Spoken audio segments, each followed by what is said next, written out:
Good morning. Welcome to the special NYPA Trustees and Canal Corporation Board meeting. With me today is our full roster of trustees: Dennis Trainer, B. Gonzalez, Mike Cusick, B. Gonzalez, Lewis Warren, and Lori Wheelock, CEO. I'm sorry, Cecily Morris. I'm sorry. Sorry, B's here twice. Okay. I'm honored to be confused with B. That's so good. It was on a roll. So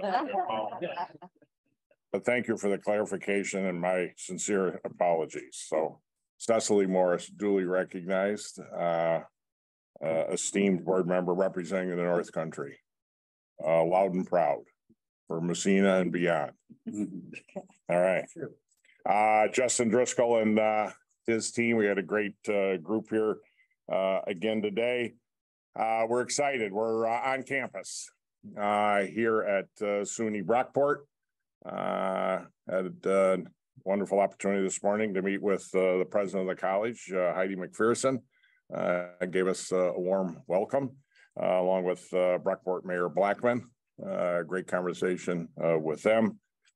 Much to your chagrin, Joe Leary learned that the Brockport Golden Eagles are taking on St. John Fisher this weekend. Well, I don't want to make any predictions. In the current, I know.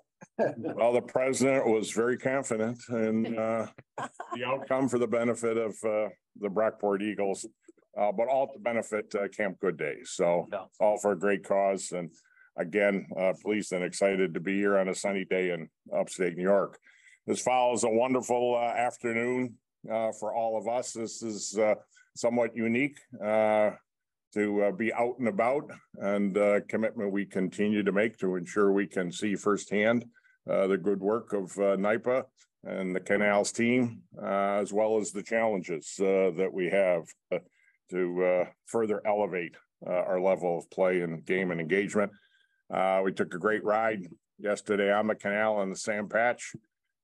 Gave us a real nice opportunity to see the beauty of the canal, but frankly, also to see firsthand the challenges of the infrastructure, vegetation, and other hurdles that we need to try to continue to overcome.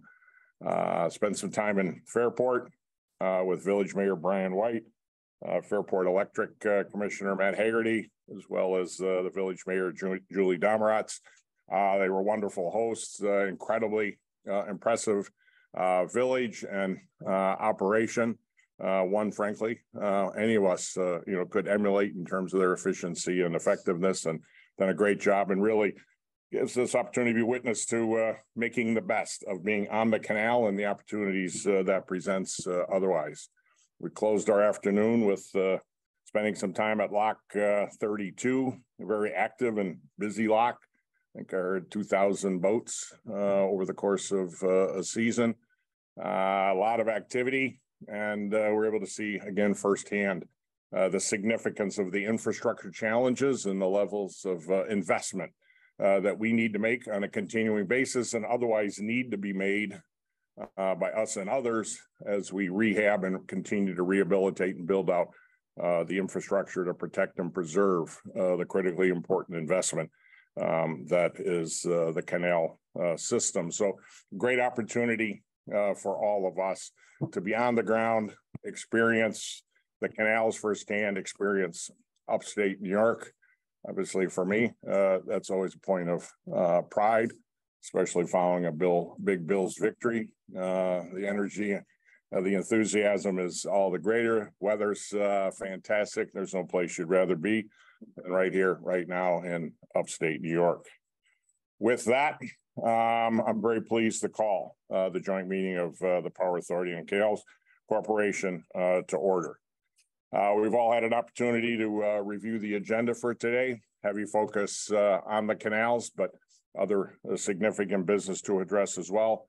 Unless there's any proposed changes there too, I'd ask for a motion to adopt the agenda as presented. So moved. Thank you, Dennis. Second, Lewis. Thank you. All in favor? Aye. Any opposed? Motion carried. We're all polled in advance to ensure we didn't have any conflicts or to identify those where did have conflicts. I know, Lewis, you've got a couple you've advised us of. Unless there's any other changes, we can carry on. And Chairman Koelmel, I just wanted to make a point that I've put in the record, two conflicts that I have. I think they're resolutions 2D 1 and 7. Yep.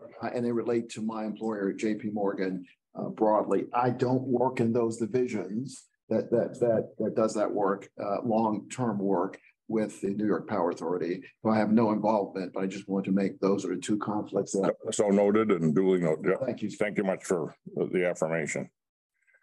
All right. As always, we want to start the day with a state of our union and pleased to introduce our president and CEO, Justin Driscoll, to do just that. All right, well, I think I'll go to the podium over here, if that's okay. It's not our podium, but it looks like our sign, you know.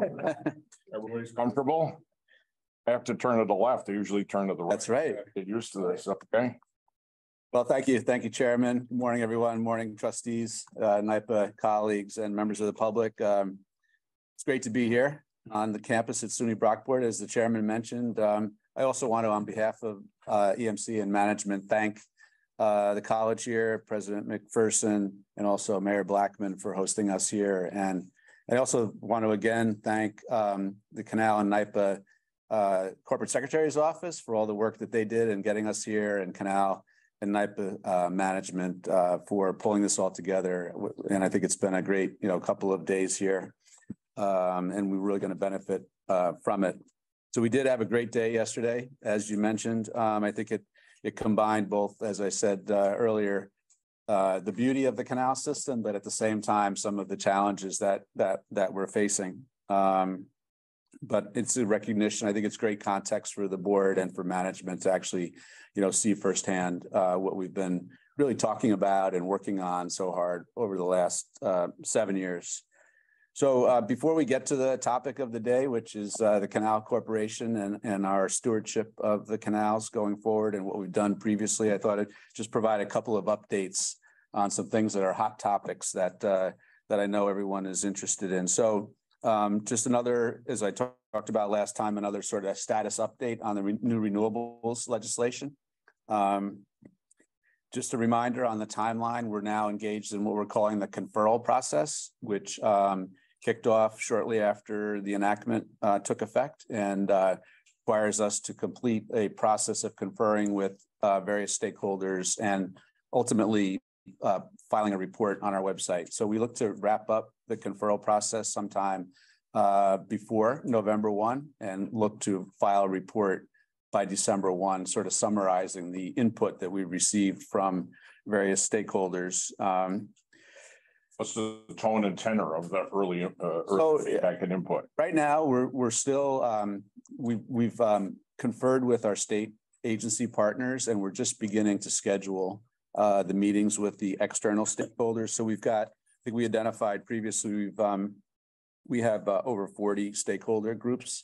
These are groups that were identified in the legislation. So labor, environmental justice, renewable energy organizations, and so forth.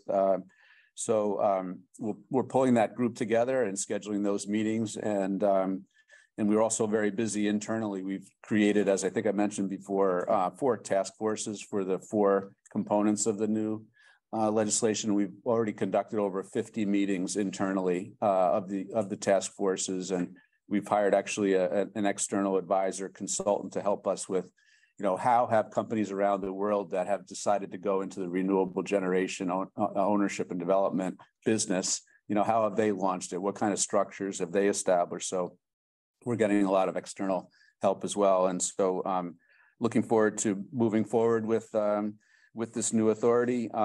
We're about to send out pre-read material to the external stakeholders, which will be launching by the end of this week. So more to come, but just wanted to give you a further update on where we are there. And we'll be looking to, we've gotten a lot of suggestions of additional groups that we'd like to, that folks think are a good idea for us to meet with. So we're not locked in on our first group of, interviews we're going to have. We're happy to add other groups along the way. So we want to make this as inclusive an effort as possible. Yep.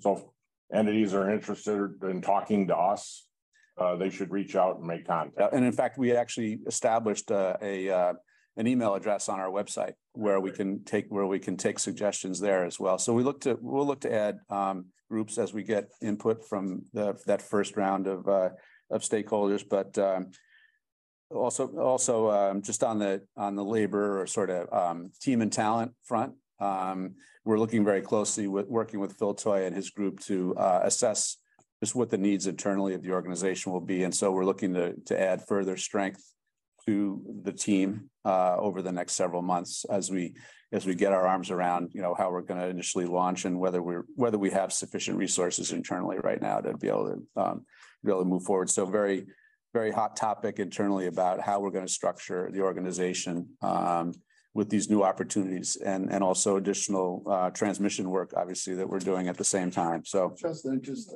yes, to suggest, when you send out your pre-read materials, feel free to share those with the board of trustees. Okay, we'll do. That'll keep us involved in the process. Absolutely. As you move through. Okay. Yeah. Yes. Sorry, trustee Wheeler. I think the control, that's a huge element to the work that we'll all be doing. And I really appreciate the openness to having us recommend groups. I think it probably comes to no surprise. So many of these community-based organizations are small, they're local, but they're also, strapped with their own time and resources. So making sure that we have backups, that they can participate, that we can support them. NYSERDA has been doing a lot of engagement on Cap and Invest. So I think together, again, it's a nice way for the different authorities and agencies to move together with the CLCPA target. So definitely really excited, and we appreciate the ability to help with that process. That's great, and I should also add that the conferral process is not our last engagement. I was going to say public. That's not a one and done. Exactly, like the door slam shut in 30 days. So we'll continue to take input along the way as we would naturally in anything we do here. But then also the next step is another public engagement process, and that's the development of our strategic plan, which is supposed to be informed by the data that we collect through the process. So we'll spend all of 2024 engaging with the public and holding public hearings on the development of the plan that we will then take to you at the end of 2024. And that plan is due by January 31 of 2025. So that's even I think a more involved interaction with the public that we envision in 2024 and that we're required to do under the statute. So more to come on that as well. I also want to just touch on a couple of things that are going on that you've probably read about in the trade press or the newspapers involving the energy market. As Adam has told you about before, energy prices, natural gas prices declined significantly over the last year. That's always a double-edged sword for us in many ways, because while we'll be paying less for fuel for our plants, we'll also be receiving sometimes lower revenues, in the market based on those lower prices. But that's something that's, that we anticipate and that we plan for in those variations. And the team does a great job of developing hedging strategies so that we're not exposed to those wild swings in prices. The other thing that's been sort of a hot topic lately is some of the work coming out of the NYSO on just what the landscape is going to be in terms of reliability over the next several years. So the NYSO came out with a report that you may have seen in the paper talking about how they anticipate that there'll be pretty tight margins in 2025, given increased load, more electrification, and retirement of some of the resources that have come offline, given the DEC requirements around closure of certain peaker plants based on the level of emissions. So the good news there is that there are new resources coming along. So the NYSO also recognizes that in 2026, when the Champlain Hudson Power Express line comes on board, that'll do a lot to alleviate the tight energy margin that they anticipate in 2025. So what this will mean is that some plants in the short term over the next couple of years might have to stay online a little bit longer until these resources like the Champlain Hudson Power Express and the Clean Path line that I know we're all very familiar with and proud of comes online, as well as other resources such as the offshore wind that's coming. So all that coming together, energy efficiency, more decentralized grid, demand response programs, and these new resources will coming together get us to the goals. Final thing in the market that you've all read about also is just the effect of inflation and supply chain on projects. So as you probably know, there are several petitions that have been filed at the PSC seeking increased subsidies toward some of those projects, offshore wind, tier 1, tier 4, which is the Clean Path and Champlain Hudson Power Express. So the PSC is going to be holding hearings and then obviously issuing an order resolving some of those requests. So that's a huge topic in the industry right now, and we'll be following that very closely. And because we're partner on the Tier 4 project, which seeks to get whatever relief is given to Tier 1 resources, generation resources, the Clean Path project is looking to get the same relief for the generation component of our project. So if they provide relief to Tier 1 resources, the request of our project is that the similar subsidy be provided to the generation that will be feeding into the our Tier 4 line. Otherwise, if they're getting a subsidy for the Tier 1, they'll just sell into the Tier 1 market and not our Tier 4 line. So I'm going to be following that very closely. Last week was Climate Week, as you know, so we were busy last week. A number of announcements by Governor Hochul that involved the Power Authority that we were proud to participate in. The heat pump project was something that I brought to your attention last year that was announced that we were going to be providing really the state-of-the-art technology in window-mounted heat pumps in NYPA facilities.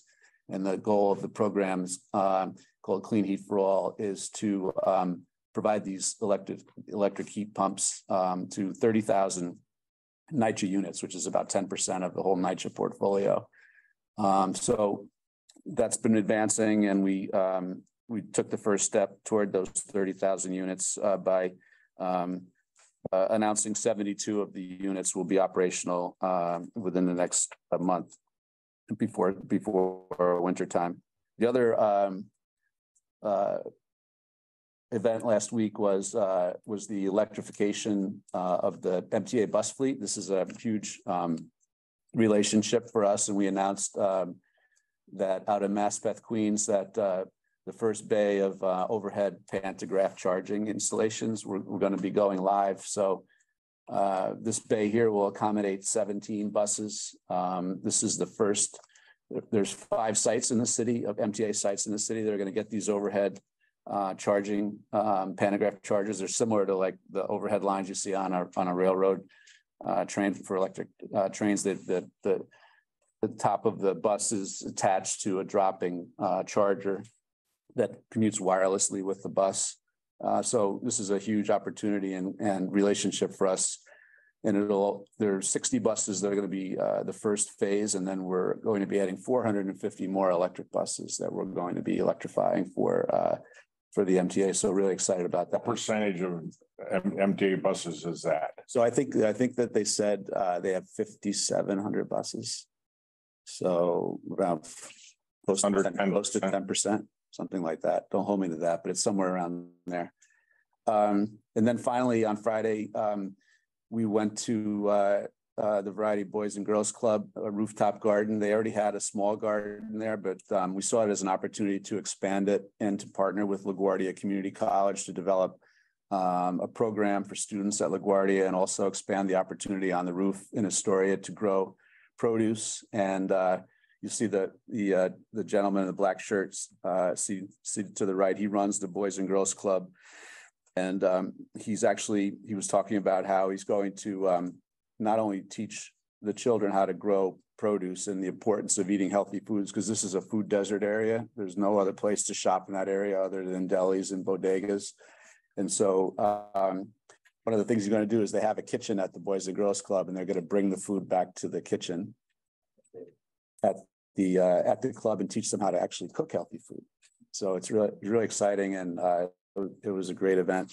So that was our Climate Week activity. Yes, sir. Trustee Warren, just on the heat and NYPA. So that's going to be about 10%. Is there a plan to over time to provide these sort of innovative? Yeah, I mean, I think the intention is certainly to grow it. It's always a question of costs and timeline, but ultimately all these buildings, we want all these buildings to be electrified and heating and cooling.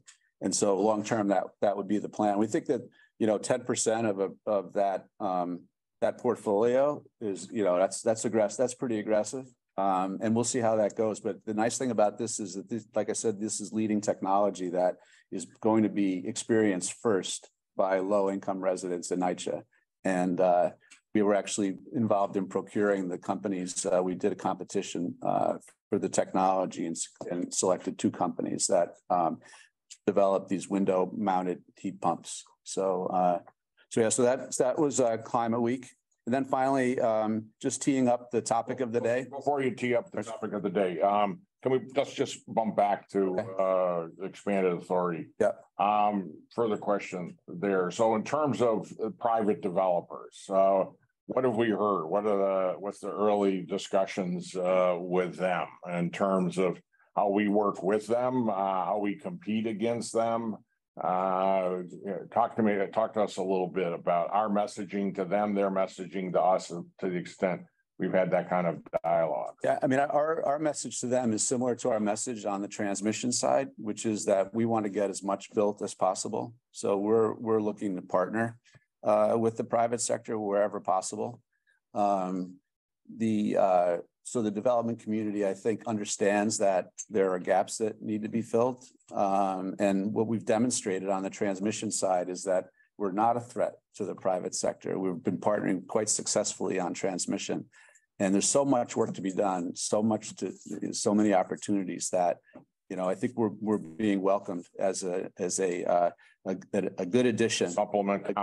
Correct. It's not, it's us complementing and adding value to what's already going on, not replacing the current development activity. And so their argument that they're at a competitive disadvantage, or we have a competitive advantage, and the like. I mean, that's some of the chatter that has come my way. Our response to that is, I mean, I think we're a public authority. We're a utility with a public mission. So there are certain inherent benefits to what we bring to the table. But we're also, as I think we've seen in other things that we do, the other parts of the development community bring their own additional value. So while we may have certain advantages, for instance, on the tax side, we may be behind a little bit on R&D, or in other areas that the private sector maybe is a little bit ahead of us. So I think our view is that it sort of balances out. And again, with so much work to be done, I think we're a welcome addition to the to this initiative.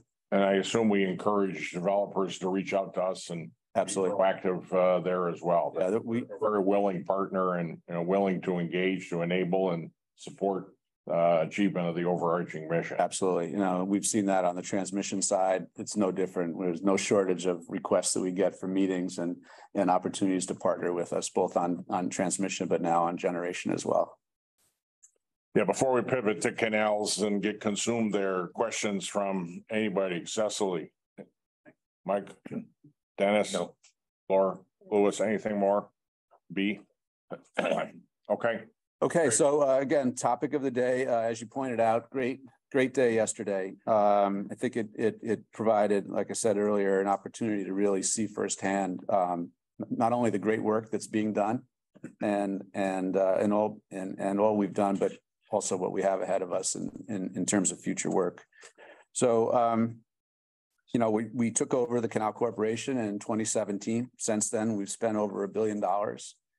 If you look at our capital and O&M expenditures over that period of time, we think that through our leadership and investment and implementation of capital improvements that we've, as well as operational adjustments and the reimagine, that we're really bringing a comprehensive approach to not only preserving but actually adding to the benefits that the canal provides to communities. So that's obviously a huge financial commitment that we've made.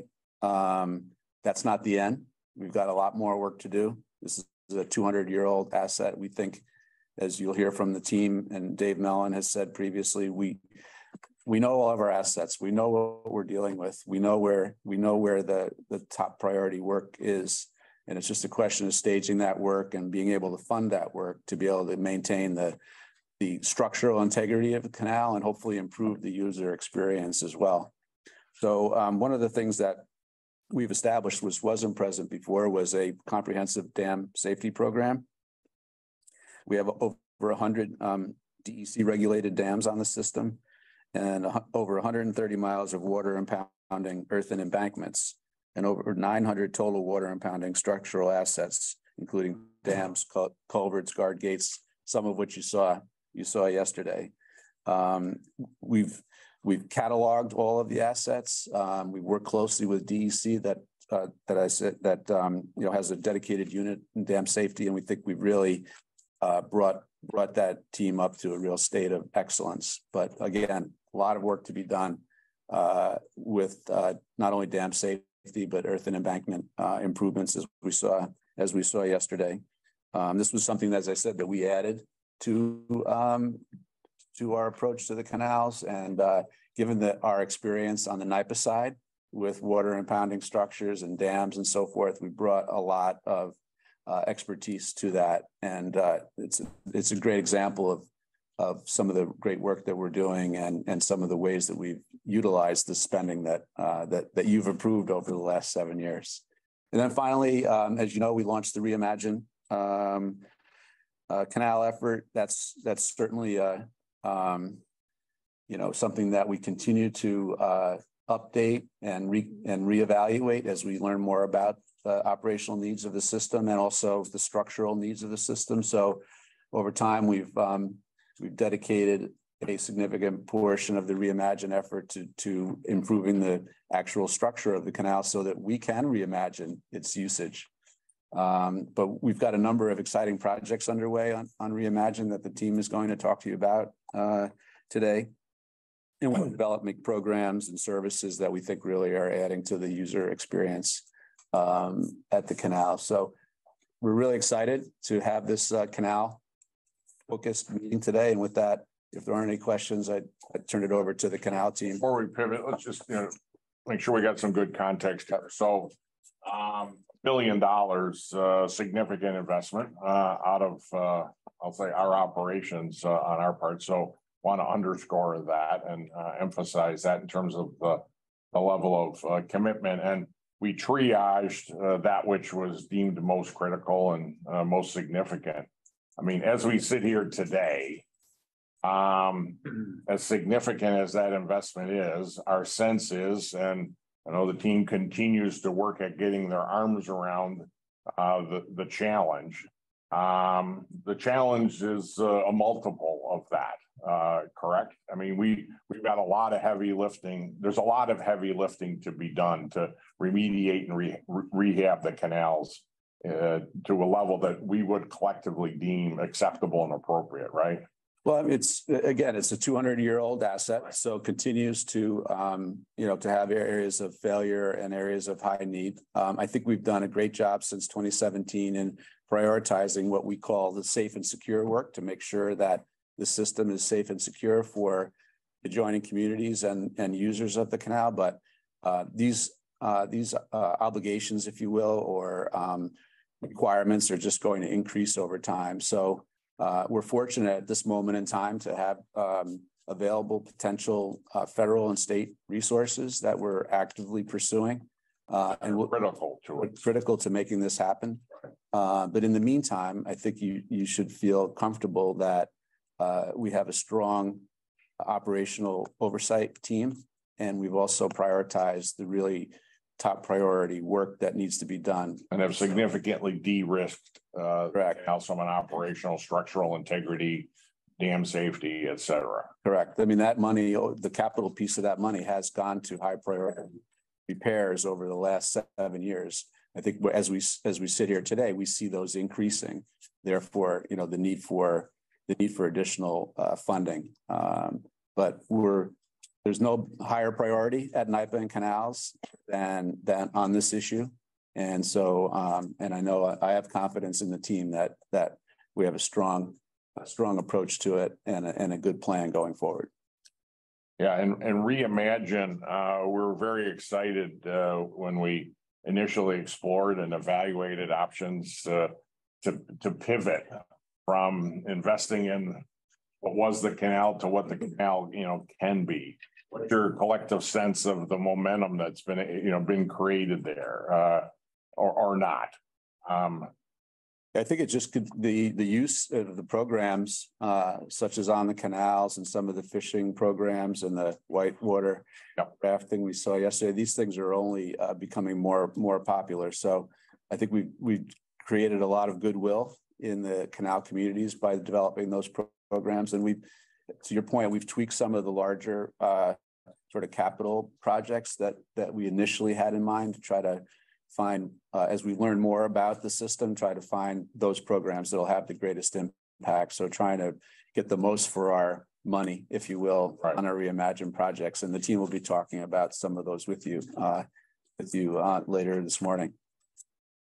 Yeah, a lot of pride in what we've been able to do for the last 6 years. That said, our focus is all the sharper on what the needs are moving forward. Correct. Okay. All right. Super. Any other questions for Justin? Thank you. All right, Brian, you're going to tee up and introduce Rebecca, David, Angelyn, and your team. Take us through. Thank you again for organizing a great, enjoyable, but very informative day yesterday. So we look forward to hearing more this morning. It's been our pleasure, Chairman. Good morning, Chairman, Justin, members of the board, Canal Corporation colleagues, member of the EMC NYPA colleagues. Thank you for being here with us today in the beautiful campus of SUNY Brockport. We were happy to be welcomed this morning earlier by President McPherson and Mayor Blackman to this great campus, which, by the way, is the only SUNY campus out of the 60 or so throughout the state that is actually on the canal. So this is a canal campus, and you're going to be hearing more about our great project here. The first Reimagine Canals project, the Brockport Pedestrian Bridge. And you see the wonderful images there. Angelyn is going to be talking more about that. I want to thank the NYPA board and our trustees and all of our colleagues for an amazing 24 hours along the canal. It's been wonderful together to be able to have you here to explore the villages of Pittsford, Fairport, and now Brockport.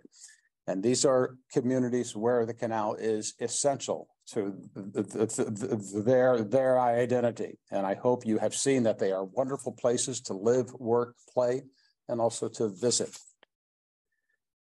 Yesterday in Fairport, after a great cruise along that section of the canal between Pittsford and Fairport, we saw Fairport Electric, where NYPA's impact through this municipal electric program and the proliferation of electric vehicles is really taking hold. And it's all made possible in part by NYPA's investment in the electrical vehicle fast charging stations right there in the heart of town. Yesterday's experience shows us that on the canals, we are demonstrating how we are working together to invest in New York's upstate economy for the common good. And now here with me today are my great team. You're going to be hearing more about what we are getting done through the Reimagine Canals program and through the operations program. And I am pleased to introduce the members of our team that are here with us today. And with us are, first, Rebecca Hughes, Deputy Executive Director, Dave Mellen, Regional Manager and Senior Vice President for Canal Operations, and Angelyn Chandler, Vice President for Planning. And first up, please welcome Executive Deputy Director Rebecca Hughes. Rebecca. Good morning, Mr. Chairman, members of the board, colleagues, members of the public, and also special guests who are here today from the operations team, who really had a chance to show off yesterday everything that they do to maintain this historic canal system. I just have a few moments on the agenda this morning to kind of set the table for my colleagues who will serve up the details. Next slide, please.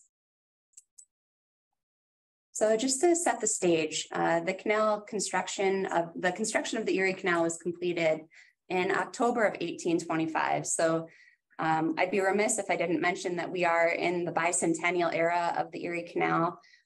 This is a time to reflect on that history. It's also a time for us to appreciate what we have in this historic asset and to look ahead to what this is going to look like for future generations. When the canal was constructed in 1825, it was an impossibility. It was a wild, harebrained idea to connect the Atlantic Ocean and the Hudson River, the Great Lakes, and the Western Expanse beyond. And the cities that we visited yesterday and today, and all along the corridor from Albany all the way to Buffalo, in large part were established because of the commerce that came along with the canal. It paid for itself very quickly. It was very much deemed an economic success as it paid itself back in just a short number of years through industrial commerce, moving not only goods, but also people and ideas along that canal system. And we saw yesterday as the tug Edna pulled a barge through the canal system, although commercial shipping has largely diminished, it's still present. It still provides a low carbon way of moving goods across the system. Next slide, please. So after 1825, the canal was very quickly expanded to accommodate much larger vessels and essentially rebuilt just years after it was first constructed. It was then reconstructed again in 1918, rebranded, as many of us have seen branding efforts that are not always that successful. It's still the Erie Canal in all of our hearts and minds, rebranded as the Barge Canal, allowing much, much larger freight to move through the system. And it was, it struggled, of course, to compete with the railroad. So yesterday, as we were at Fairport Electric and saw the freight trains barreling through, those of us that work at canals look at those and, have a little bit of bitterness about that. But the Barge Canal, Golly, huh? and, really harnessing the Mohawk River, there's a lot that goes along with that. We were masters of our destiny. We disrupted ecologies. We changed some of the topography of New York State. So those are things that we, as we look to that next century, continue to grapple with and to try and reconcile. Next slide, please. So what does the canal mean today? First, in quantified terms, we just recently completed an economic study where we looked at very conservative estimates, isolating the impacts of the canal. So not trying to lay claim to the economies of all of these upstate cities, but instead focusing on the tourism impact, the construction impact, the industry impact that is unique to the canal running through upstate New York. What we found is that at least $408 million of economic output could be attributed to the functioning canal system in 2022 alone, that it contributed to the creation or retention of over 3,300 jobs, and that it also drove over $20 million in state and local tax revenue that's generated locally and stays local. But I think more importantly, we can tell the canal story through the people who appreciate it. You can see in the top left, that's Fairport. We all had the pleasure of walking across that bridge yesterday. We've heard people say many times, the canal is Main Street. So the canal provides this vital artery that brings in business. It makes it a nice place to live and to walk through the community. We've heard a lot from people that the canal is the reason they've either come to upstate New York or stayed in upstate New York. So we know that the brain drain is a problem, across the nation. The canal is a nice place to live, and that quality of life and that affordability make it a really important part of the upstate economy. We learned this firsthand during the pandemic when Angelyn's team brought to life the staycations program that became On the Canals. People are now looking for more ways to recreate where they live or within New York State. And then on the bottom corner, we can see Captain Tammy Grimes, who spoke to us yesterday in Fairport, and she has built a multi-generational family business that depends on the canal and that helps to keep that canal history going. Next slide, please. So just as I transition to let Dave talk about operations and Angelyn to speak about Reimagine the Canals, these are the things that drive me every day. We think about this first 7 years of investment, over $1 billion. That was first and foremost to keep our workforce safe. The people, the over 400 people who work for the Canal Corporation deserve to go home intact the same way that they came into work, same belief system that we hold in NYPA. So we focused really on safety for that first 7 years. As we look ahead, as the chairman asked Justin, about the level of investment needed, we know it's huge, and that's focused on reliability. Can we make sure that that system continues to operate in some form, for the next century? And then economical vibrance. How can we bring new audiences to this canal system, expose people from all across the state or even all across the world? We'll talk to Josh Reisman, who's with us in a little bit, but he was just telling me where he works in Lockport. He's learned about people who, interacted with people who've gone through the Panama Canal, who have visited from China and Australia and parts all across the globe to see, this wonder of engineering. So how can we capitalize on that? How can we keep people interested and curious about the canal? And that's in large part what Angelyn's team is working to do. So with that, I will hand it over to Dave to give you an update on operations. Before you depart, questions for Rebecca? Not that she's going anywhere, but any thoughts, comments, reactions to that intro based on what you saw yesterday? Great job. Thank you. Good morning, everyone. Hey, Dave. So I'm going to give a brief operational update. I'd like to start off first by echoing some of the comments Justin had. Since the transfer in 2017, a lot of progress has been made, a lot of which I'll highlight today in my comments. But the system, parts of the system are 200 years old. Most of the system is 110 or so years old. The system's comprised of many unique assets. Retaining walls are fairly common, but locks and all the integral components are very unique. So all that material that when it needs to be replaced has to be, fabricated in-house generally. And there's a process that we go through that we have to collaborate with the SHPO. There's a whole process involved in replacing something that's protected historically.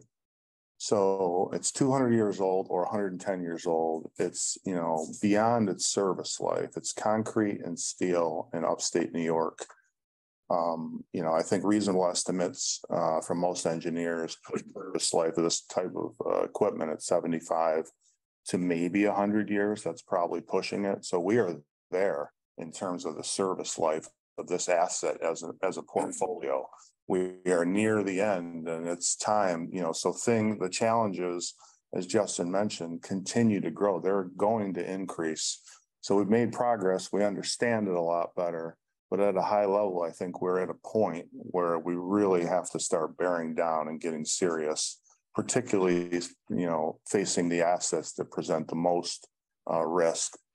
Public safety, obviously, at the top of the list, but also operational reliability so the system can be used. So lots of progress, 200 or 110 years old, and a big challenge.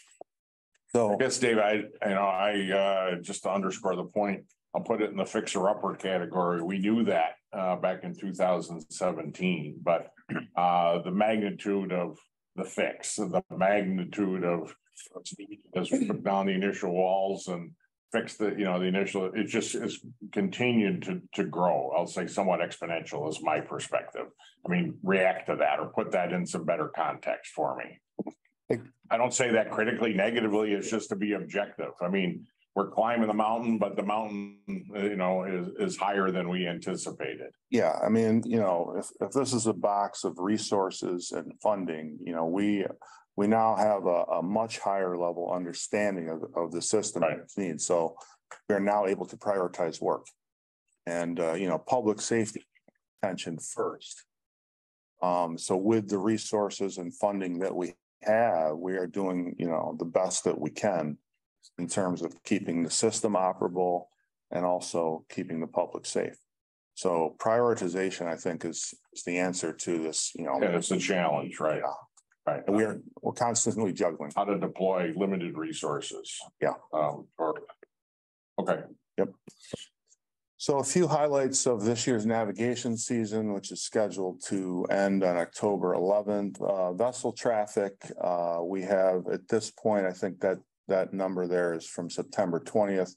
We've got roughly a 10% decrease in lockages from the same point in time last year. So that's not a vessel count. That's just the number of lockages. So it's an indicator that says, generally there's traffic is a little low at this point. It doesn't seem it watching the system throughout the summer, but there have been some storm events that may have kept people indoors, and the economy is still quite challenging. So traffic seems to be a little bit low at this point. On the maintenance side, As that compares an average overall, I don't know if 22 was a peak year, or, I mean, what's the average over the last 10 years? You know that offhand? How does that compare? Are we trending? Yeah, over the last 10, I can't speak to that today. I can say that once COVID hit, that the numbers generally have been challenging. Okay. Last year was similar to pre-pandemic, right? Operations team. So last year was kind of bouncing back. So we're similar to historic traffic now. Yeah, and it could be, that this is really, a lot of vessels use the system but never go through a lock. Those aren't really counted. So it's an indicator, point in time kind of thing. Okay. So let's see, on the maintenance side of things, a couple noteworthy things. We have the Glens Falls feeder canal in Glens Falls, New York, that feeds the Champlain Canal. That is it's riddled with leaks and seepage. And there's one area in particular that was, the worst of it all. We completed a repair project, in essence, a liner that was about a football field long that lined the entire feeder canal. So basically addressed the worst leaks on the canal. We've been running that feeder canal lower than normal, and we still are today. If you run it lower, the seeps decrease. There's less pressure on the earthen embankments on either side. So we're still running it low, but a significant repair was completed there in June. And then the Western Erie, both the 60 and 17-mile pool, which we were at yesterday, the 17-mile pool, we have been running that about a little over a foot lower than normal. And there's definitely a balance. In other words, it's a little bit a point of aggravation for the docks and the folks who need to get from the docks onto their boats. But we see a significant reduction in seepage along those two stretches of canal. The 60-mile pool, just as an example, there's almost 300 points of seepage that we're aware of that we monitor every day. We have a whole bank walk program, and people are walking to every seep every day, and they are making notes and making sure it's the same as yesterday. So with that reduction in depth, we've reduced around 75% of the wet seeps. So they're no longer wet. They're still 25% of the 200, it's high 200s. But it's a significant reduction. And we think, the right balance between public safety and people's use of the system. So we plan to continue to run that Western Erie low. It seems to be working. So we're continued with that. On the inspection front, the inspections I'll talk about here are really maintenance-based inspections as opposed to our formal inspection program with our licensed team of engineers. Two things. One is tomorrow we're actually going to complete this program, Fairport area, but we are inspecting every lock. So we have a team of maintenance leadership, engineers, and others, and we are going to the locks, each and every lock. And there's kind of two things with that effort. The locks are a significant point of interaction between the public and our staff. So some of this inspection has to do with aesthetics and the upkeep, the general upkeep of the lock. And the other, perhaps more critical piece is the preventive maintenance work, the greasing, the lubing, the painting, the mechanical and electrical components, and the upkeep of that element. So an entire inspection program, we're going to finish it tomorrow. Things generally are pretty good. I'd say good to very good, but there are spots where we have some staff turnover, where there's some challenges that we're going to need to address there. But that program, if you could go back one slide. Yeah. And then the other thing is, I mentioned already, the inspections on the western embankments on the Erie. So that's a significant effort. There are probably 15 to 20 people, bank walkers in that western region. We're walking miles of embankment. Each bank walker walks approximately 15 miles a day and checks out all these seeps. So we are really, really focused on those seeps and trying to, you know, understand it and make sure there's no changes to keep, because in that area, there's a lot of built up communities. So this, and the earthen embankments, as we talked yesterday, sit above some of these communities. So we think that's it's money well spent, and it's a very important effort on our radar. It was interesting yesterday. Some communities literally are 70 feet below the canal where we were yesterday, right? Yeah. So the exposure for them. So the importance is maybe just talk a little more to the why as opposed to just the what the benefit is and the ramifications, you know, constituents of why we're doing what we're doing. The lower water in the inspection? Yeah. I mean, just so obviously the downside is it's harder to get in your boat off your dock, whatever, but you know, what the benefits, you know, are to the communities around. Yeah, the benefit method to our madness here. Yeah, if the embankment were to ever fail atop some of these communities, it would be catastrophic. As we talked yesterday, that 17-mile pool, if there's an embankment failure, you've got 17 miles of canal. That's a lot of water, and it'll, you know, likely be an impact on human life. So when we have a seep, you know, just picture an earthen slope where there's a wet area and the water is coming out of the embankment. Now that's not, you know, that's to be expected. It's somewhat normal to have seeps here and there. If the water runs clean and it's not carrying any sediment with it, in other words, if it's carrying sediment with it, it's removing some of that embankment, it's fine, and we monitor it, okay? If the rate of flow, in some cases, this leaks are more significant than others, and we monitor the rate of flow. If the flow is high, there's more concern than if it's low. So if a leak were to propagate itself and continue to grow in the middle of the night and sediment was coming out of the leak, now you have a compromised embankment where it could result in the ultimate failure where the embankment now doesn't have enough integrity to hold back 12 feet of water. So the benefit to the community is that we are watching this wall that's holding back all that water. Millions of gallons of water, right, is happening. Okay, it's not fixing it, but it is very close eyes upon it to reduce the risk. And Dave, I'm sorry, on that point, is there a recognition in the communities that are, you know, abutting now that the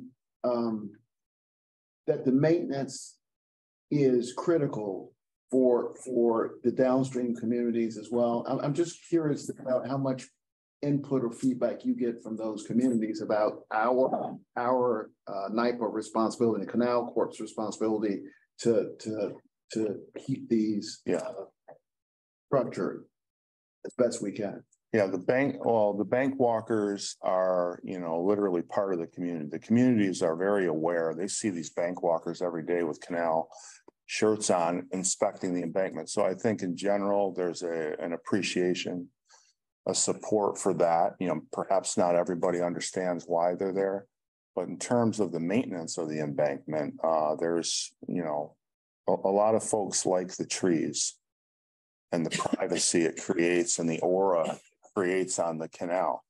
The engineers, myself, you know, feel that we can manage the embankment in a better way without those, you know, the trees or the vegetation.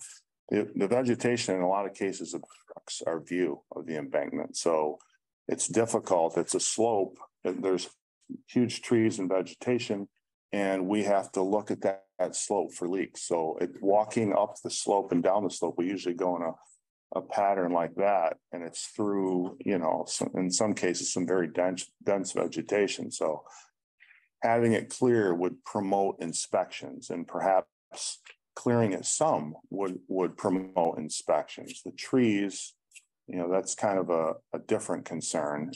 Well, that's some of the conflict we encountered very early on, right? Unanticipated. We quickly learned, you know, what the local residents' priorities were and the conflict with what we otherwise otherwise deemed to be good maintenance and good practice and best practice. So how to manage and navigate some of that. So that's why I think it's really important to continue to educate on the why. So yeah, it's great to have vegetation and nice trees unless it all comes sliding down on top of your neighborhood. Yeah, I agree. But we are in a space where the lawsuit has been, we're moving to a space where dialogue can resume and work can resume. Am I correct? Yes, yes. We now have gone back to the environmental process, the seeker process. Got a green light to proceed with a new framework that really engages the communities and tries to strike a balance between the needs, you know, the engineering needs and the needs of the community. So we have a little bit different process to follow, but yes. Okay, and on the dredging front, the thing we have, I mean, just a little bit of background. We do hydraulic dredging of the canal. We've got 4 crews fully equipped with everything they need to do hydraulic dredging across the state in the summer, and we've got 3 mechanical dredging crews in the winter. The greatest need for the Canal Corporation in dredging is between Oneida Lake and Little Falls because of all the tributaries that come into the canal system. How much dredging does the canal do per year? About 250,000 yards of material is dredged a year from the canal, most of it where these tributaries intersect the system. 250,000 yards is a football field about 15 stories tall. Okay, and that's wet. So once the water settles out of it, it's significantly less than that, but you know, whether it's half or whatever, it's a ton of material. It's mostly in central. A lot of dirt. Sure is. And what we're finding is, you know, and I hate to go too far to say climate change, but yeah, it does seem that in many of these tributaries that the amount of dredged material is increased on the order of 2 or 3 times what we've seen over a long history. So we are having to remobilize crews back to the same spot that they may have touched in the early part of the season, for example, on the hydraulic dredging front. So we're seeing the need generally increase, you know, and there's, you know, the canal in most areas is supposed to be 12-foot navigable depth of water, but you can see that, you know, most of the recreational users on the system do not need that depth, and therefore when they use the system, there's not a problem. And those that do can be channeled to the deeper areas of the channel at any given point to work it that way. So we do have a little bit of flexibility, but the need is on the rise for sure. On the labor front, had another season of challenges with seasonal recruiting. We seek to hire around 220 or so seasonal employees to assist us with operations and some maintenance during the summer. And we ran about 70 seasonal short all season. We covered it with overtime. You know, still lots of effort on the recruiting front, but just not able to overcome that. So we're getting by. And once we get into the winter season, we need a lot less seasonal employees. So we're relieved for a bit of time. Permanent staffing holding steady at around 435 people across the system. Got about 10% vacancy rate, and that's been the case for, you know, since I've been here. So that's pretty much steady state. Title consolidation. That's a program that's been in the works for probably a little over a year. It got launched officially last month. And what that is that will, you know, knock down barriers in terms of assignment responsibilities for maintenance staff. So as the program continues to be implemented, and we should be fully implemented by the 3rd quarter of next year, that a canal employee can be assigned to do almost anything that we need. You know, now there's a training piece that comes with that you know, we're going to have the responsibility to increase the effort on the training, but that is opposed to the current state, which has duties relatively narrow for all the various titles of canal maintenance workers. So title consolidation, it's a good thing. It'll definitely increase, you know, flexibility in terms of work assignments. Succession planning, we've identified a few very critical positions inside canals, working with NYPA expertise to develop a good succession plan over the next few months. Next slide, please. I just want to call out the build your own workforce efforts that NYPA Canals are doing and the work with PTAC and some of the urban high schools, the Buffalo area that's moving young people into these career fields. So I just want to call it out and say, let's do more across the canal system. Yeah, thank you for that. Okay, so this is, I'll briefly go through this one. This slide is about understanding our assets and ensuring public safety. So it's our inspection program and the injection of advanced technology into our program. It's basically just an update. The inspection program that I'm talking about here differs from what I mentioned earlier. This is the formal program of inspections. Very rigid process, been in place for 50 years, licensed professional engineers looking at things like dams and culverts and waste weirs and embankments, ultimately rating all these structures from anything from serious all the way to excellent. We've got 8 consultants on board helping us with this. Last year, we did about 750 inspections across the system. This year, we're on target to do about 850. And the way it works generally is that if the worse condition the asset is, the greater the frequency of inspection. And that makes sense to us. So the inspection needs continue to increase based upon the framework we have established. And then if it's in worse condition, we need to look at it more frequently, kind of thing. So inspection, a lot of work going on under the covers there. In terms of technology, we're bringing in a variety of tools into our inspection process. Probably the biggest one, they're all useful, but is our drone program. We've got 10 drones, we've got 5 operators, and the drones are equipped with various capabilities and software, thermal imaging software and capability in particular. So we are able to fly the drone over, say, for example, a dam like you see here. And a lot of times we have to do these flights in the middle of the night to, minimize the effects of the hot sun and the glare and all that. And in essence, there's a difference in temperature between the water and the soil. Okay, and it picks up on these differences, and it's a really good way to identify leaks that you might not be able to see, might be difficult to access. So usage of drones for inspection of not only water impounding structures, but also other assets that are, difficult to get to. You can minimize the number of people involved. And autonomous drone flights are on the horizon. We have a pilot project underway now in the Rome to Oneida area where, we're collaborating with FAA, and we have the ability to, in a pilot way, run autonomous flights. So we can basically program the drone to do a task, and then the drone comes back and lands in its box, doors shut, and all the information is uploaded to the cloud, and the engineer comes in the next morning and has the inspection right there. So it's autonomous. So it's I know it's futuristic and we're not there yet, but we are hoping to continue to progress this because we see a real advantage there, particularly with resources, with a challenging resource situation. That's incredible. Yeah. So I go through those bank walkers. so that's on the horizon. Lots of drone usage and tools as well. We have a lot of sensors out there monitoring movements of walls and monitoring flows at various, locations. So bringing technology into the inspection program results in better inspections.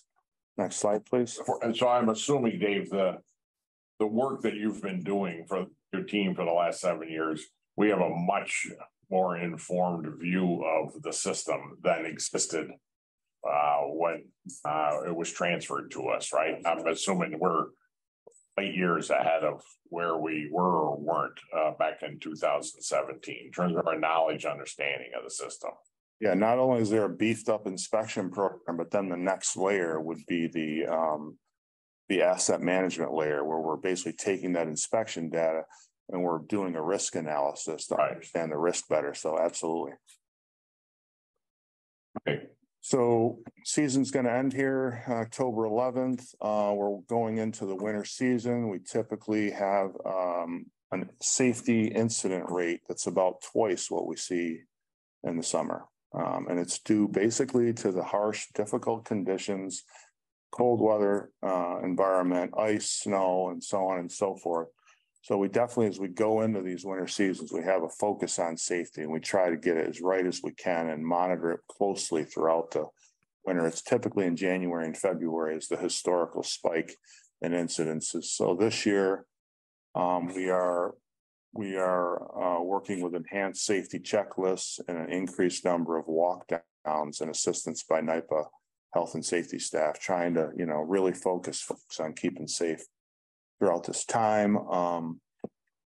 Pump out program, we mentioned yesterday that we try to attack 8 to 10 locations every winter and basically pump it out, pump the bathtub out of water, examine the walls and replace the mechanicals and some of the electrical. So we've got 10 locations this year that we're going after. 4 of them are continuation from last year, including Lock E32 that we were at yesterday.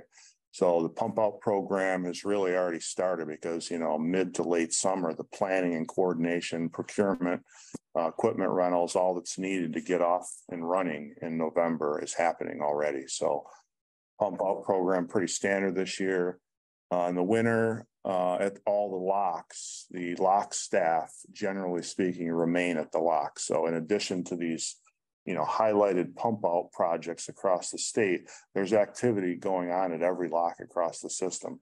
There's typically 1 or 2 employees at every lock, and they're doing various maintenance, at every lock.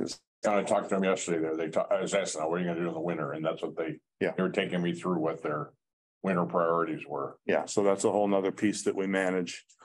And then, throughout the winter, we'll be doing mechanical dredging. We will be doing some tree clearing up at some of the dams in central New York. And we've got a big cutoff wall that we're going to be installing in the Royalton area, just east of Lockport area of Canal embankment, the significant leakage. And we're going to attempt to work that through the installation of a cutoff wall. Next slide. Okay, and lastly, just an update on fleet modernization.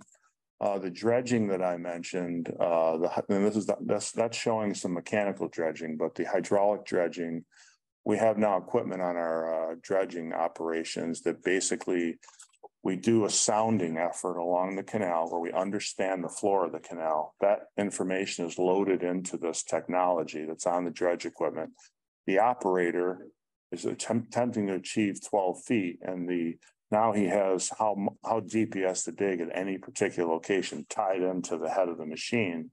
So the efficiency is incredible and what we gain there, because without that, you are digging and then you're moving and then you might have to go back, or you're over digging. It's inefficient. Every scoop is inefficient. Now every scoop is efficient exactly where it needs to be. So technology incorporated into the dredging work is very helpful. And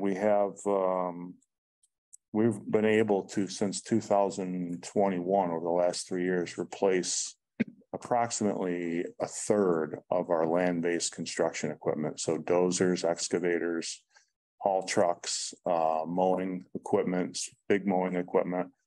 But we have basically, right-sized for the work, particularly some of the big earth moving equipment in our UPSs, where we have to move a lot of earth sediment around in a large area. And some of the dozers that Canal had at the time of transfer were pretty small. They could probably fit in this area, and just kind of like a shovel that has a head that's like this, stuff like this. So we have been able to update the fleet, so to speak, and we have much more capacity to move earth with this new equipment. So we're making progress, but we've got a long ways to go. That's it. In terms of a long ways to go, so relative to risk mitigation, you've come a long way the last 6 years. I mean, what's your sense of where we are? What, if anything, keeps you up at night from a risk mitigation standpoint with the system, in terms of our near-term priorities or near-term everyday exposures? Anything that is troublesome. I accept a 200, 100-year-old system. Anything can and will happen, but you feel as though we've made not only significant progress, but relevant progress to mitigate key and essential risks? I think the reservoir dams in central New York are a really big piece of the risk picture. Those are big structures. Many of them have water depths of 40 to 55 feet. There's hundreds of homes around these things. And in some cases, you know, the downstream development is significant. Like, for example, Madison Dam in central New York, that's got Colgate University right downstream of it. So big structures. That one was built, I think, in the 1830s. We're all over it in terms of inspection and monitoring. Ultimately, it needs to be rehabilitated to make a more significant dent in the risk reduction. Now, the things that we're doing reduce risk, they do. But if you fix it and go for a 3-year rehabilitation project, it'll cost, you know, a lot of money. The risk is reduced further. Embankments out west are you know, that's a big concern. Well, that one's a little different though, because the concern is what we can't see, because there's so much vegetation on those slopes. We have I feel a robust inspection program with boots on the ground, but it's very dense in some of these areas, hard to see. So that is a little concerning on what we can't see there. So the fix will reduce the risk, you know, the most.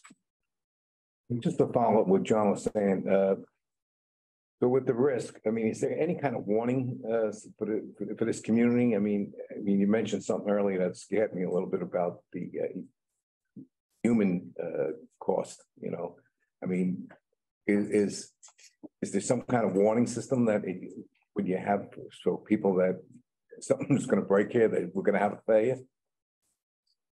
We don't have warning systems right now. There's technology out there that might be helpful in that regard. But we are, particularly on these reservoir dams, the look is daily. And it's, you know, when we look at it, it's a sophisticated look, I feel, and that there's probably over 20 elements that anything that raises a concern, we have logged, and we're looking at that daily.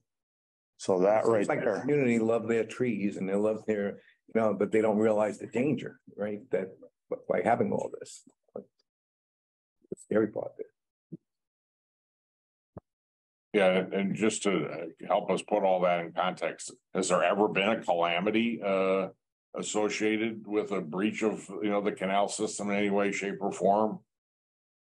There was Bushnell's Basin, which we went through yesterday, but I don't think that was a failure because of seepage. That was a contractor, you know, manipulating the system, and you know, there was a failure that was tied into that. We had Palmyra Ganargoa Creek recently out west. There was an embankment failure there. You know, no population downstream at risk. It costs us some money. It will cost us some money to complete the repairs, but there was a failure there. But along that stretch out west or any of the reservoir dams, I'm not aware. Okay. Yeah, it leaves us with a sense of, you know, unease. Again, applaud the work that's been done. It's significant and highly impactful. But yeah, the relative uncertainty. So, okay. Any other questions, thoughts for Dave? I don't know. I just want to say that the original canal was built with a lot of ingenuity. And I know that you guys, the canal team exhibits that ingenuity every day in the way that they manage that asset. So. Oh, doing phenomenal work. Yeah, thank you. And just to add, I mean, again, thank you all for the, you know, the walk through the ride yesterday, you know, getting to be able to see what's actually happening. And again, all the thought and time and consideration. Obviously, Canals has passed through and has found a home here at NYPA, and I think it's been a really good home. And so, you know, looking around at the board today, we support you all. We know this is difficult, and I hope that, you know, the state sees this as a substantial asset and one that has to be really shared in the responsibility to make sure that you all have what you need to be successful. Thank you. Yeah. Thanks, Dave. Great Angelyn, job. Chandler. Morning, Angelyn. Morning. Thank you.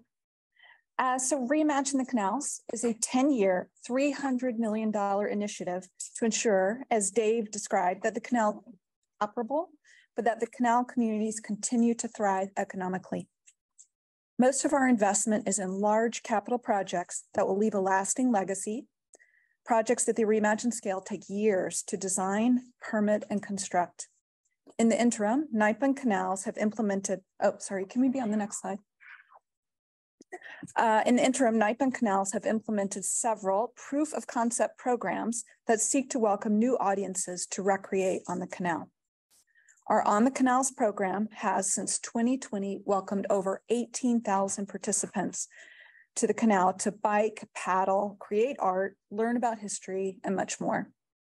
Our fall fishing program builds on the multi-million-dollar angling industry in Western New York by strategically adjusting our water releases to create a longer fishing season and improved fishing conditions. We're also working to create more fishing access points in the Western Creeks to a large for greater scale. Next, please. We've also had early wins under our iconic lighting program. We literally shine new light on historic assets like Lock 17 and Little Falls, lighthouses on Oneida Lake, and the Fairport Lift Bridge, which you saw yesterday firsthand. We have one more lighting project in the works that we'll announce soon, so stay tuned. Angelyn, Yes. I wanted to compliment you on thinking about the lighting projects. For those of us who travel to Canada, there are places like Ottawa that do this very well. And from the entire winter months, they created this winter wonderland with lighting. So I think that you're on the right track here. Thank you. Thank you. All right, next slide, please. And this brings us to our large-scale construction projects. We have a very full project pipeline with the projects depicted here in the construction phase, as well as more than a dozen additional projects in various phases of discovery and design. Projects that have broken ground include the Brockport pedestrian bridge, and you'll see some other additional renderings here, right here on the SUNY Brockport campus, connecting the university to downtown Brockport and to the Empire State Trail. Canastota Pocket neighborhood, you just see in the top right, which brings housing and businesses to the old Erie Canal.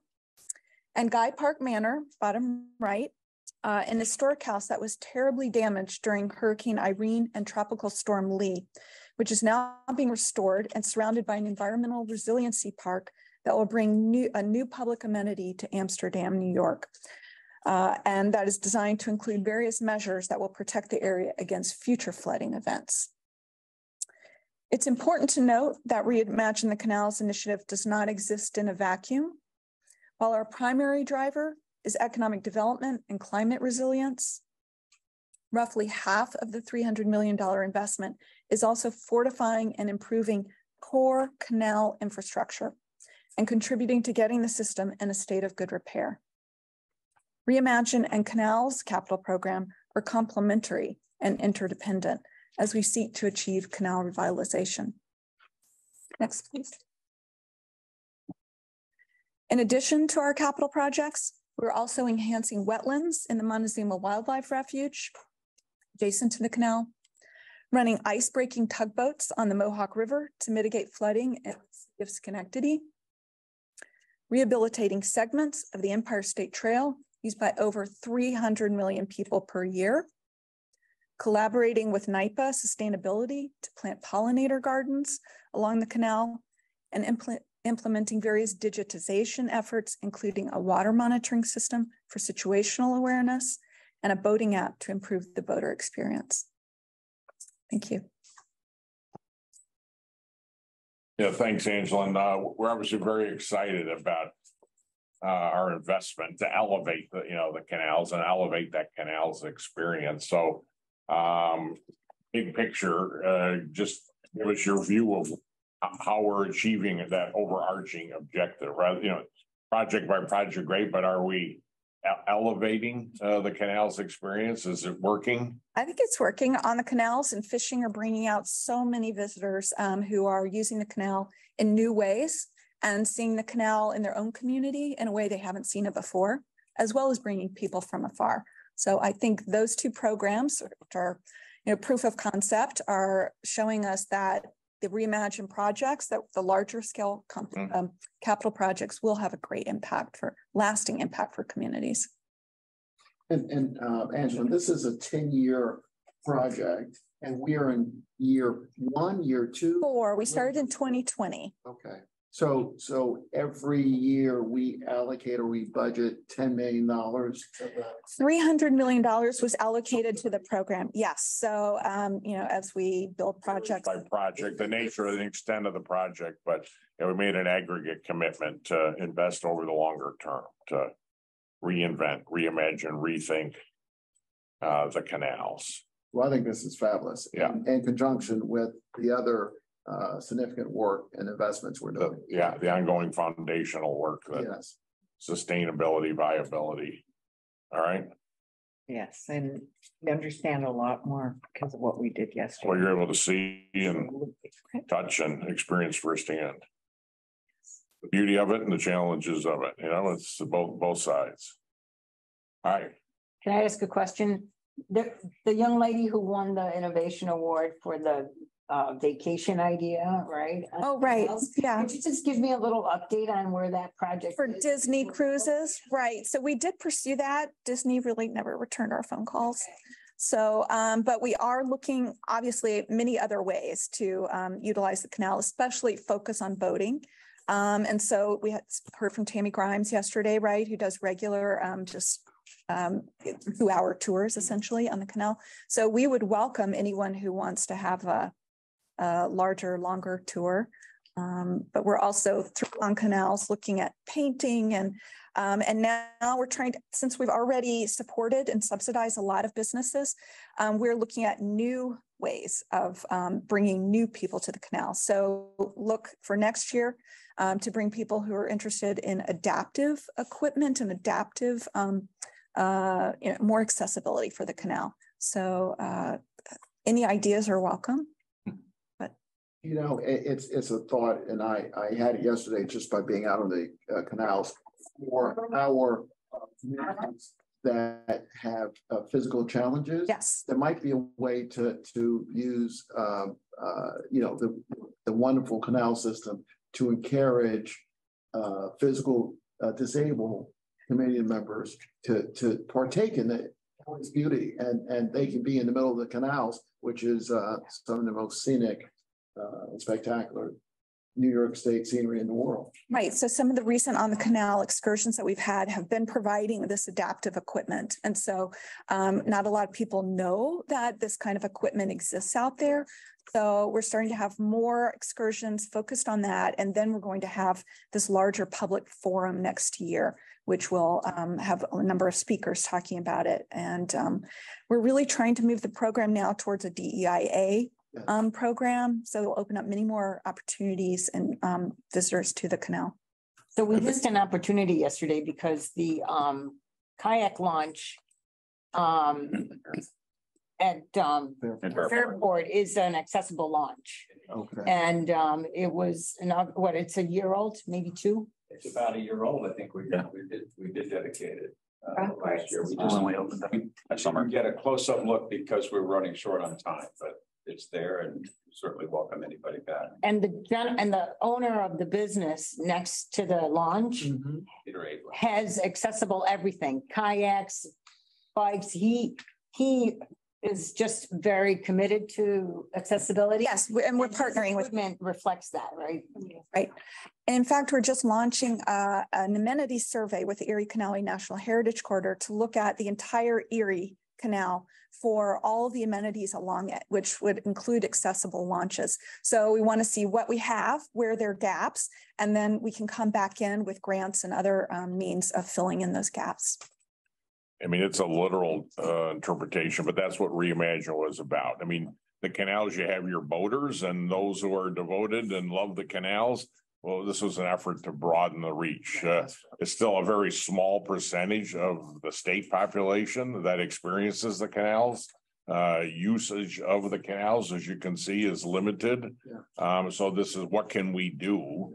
How can we reimagine that canals experience? How can we diversify the experiences to bring more people to leverage and optimize utilization of a unique asset? No question about it. And what can we do to entice and encourage and create better awareness, let alone accessibility? So that's what Reimagine is a foundational tenet that we're trying to achieve. Angelyn, to that end, you have St. John Fisher, Nazareth College, Monroe Community. I'm going to be remiss here, but Brockport, Geneseo, how many universities and colleges we have in close proximity to the canals all the way along. Have we done any partnering with the schools for their marketing programs, for their business programs, for their clubs, for their recreation programs? An independent study who might want to help. Are we looking at that? Are we partnering? Are we putting any information out there? I think that's the next step. We haven't done that, but I think that's a wonderful idea. Yeah. It seems like there's how to tap into that intellectual capital. Energy, ideas sitting right here, literally sitting right here. We're at Brockport. Well, since we have spent so much time here in Brockport, we have of course partnered with SUNY Brockport. So students are planting pollinator gardens adjacent to the canal. So that was sort of my question. Yeah. And there's just so many around. There's a lot more to do. That.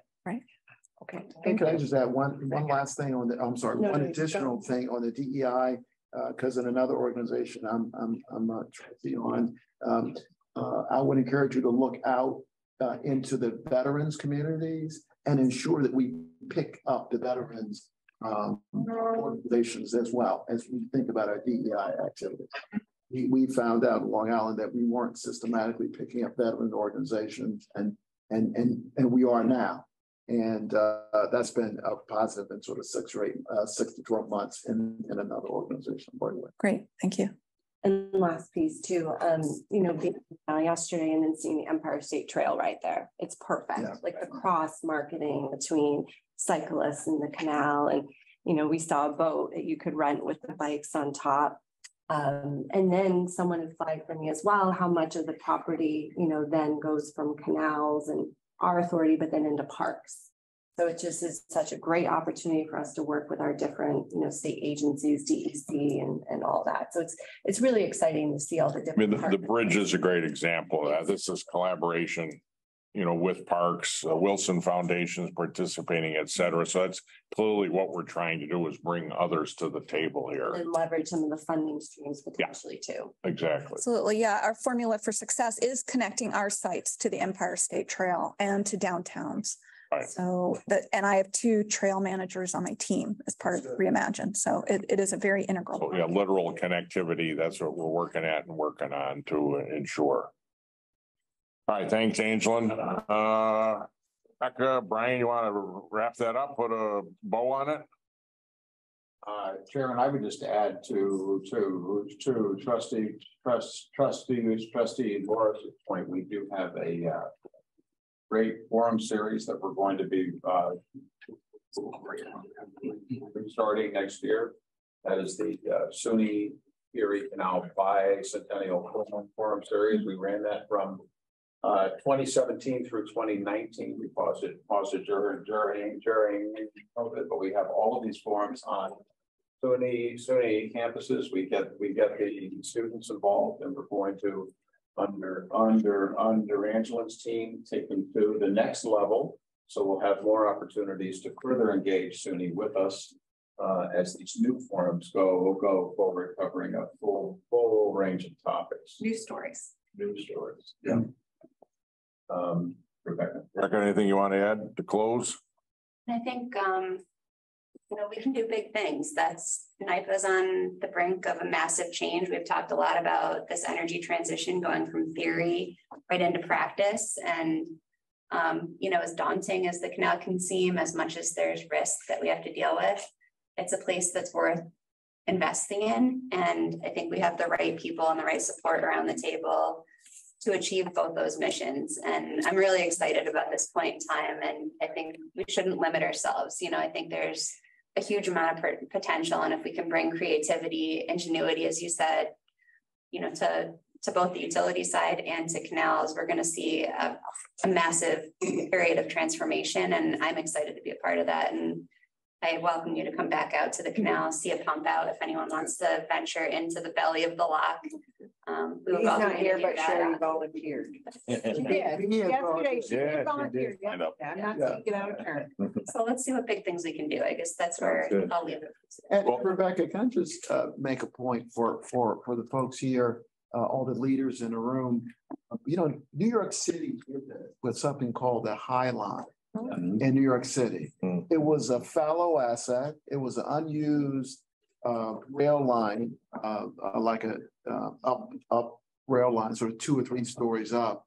And for 50 years it sat there, I think from sort of World War II to 20 years ago. And they reimagined it. And that was one, for anyone who's done in New York City, Lori, I know you've done the High Line. It's one of the nicest things in the world. It's a green space, chatting, walking, coffee shops, and it's an asset that the city didn't even know it had. I think Mayor Bloomberg was the one who kicked this off. So I just want to say that this reimagining can be done, and it can be successful. Well, Rebecca, Brian, David, team, thank you very, very much for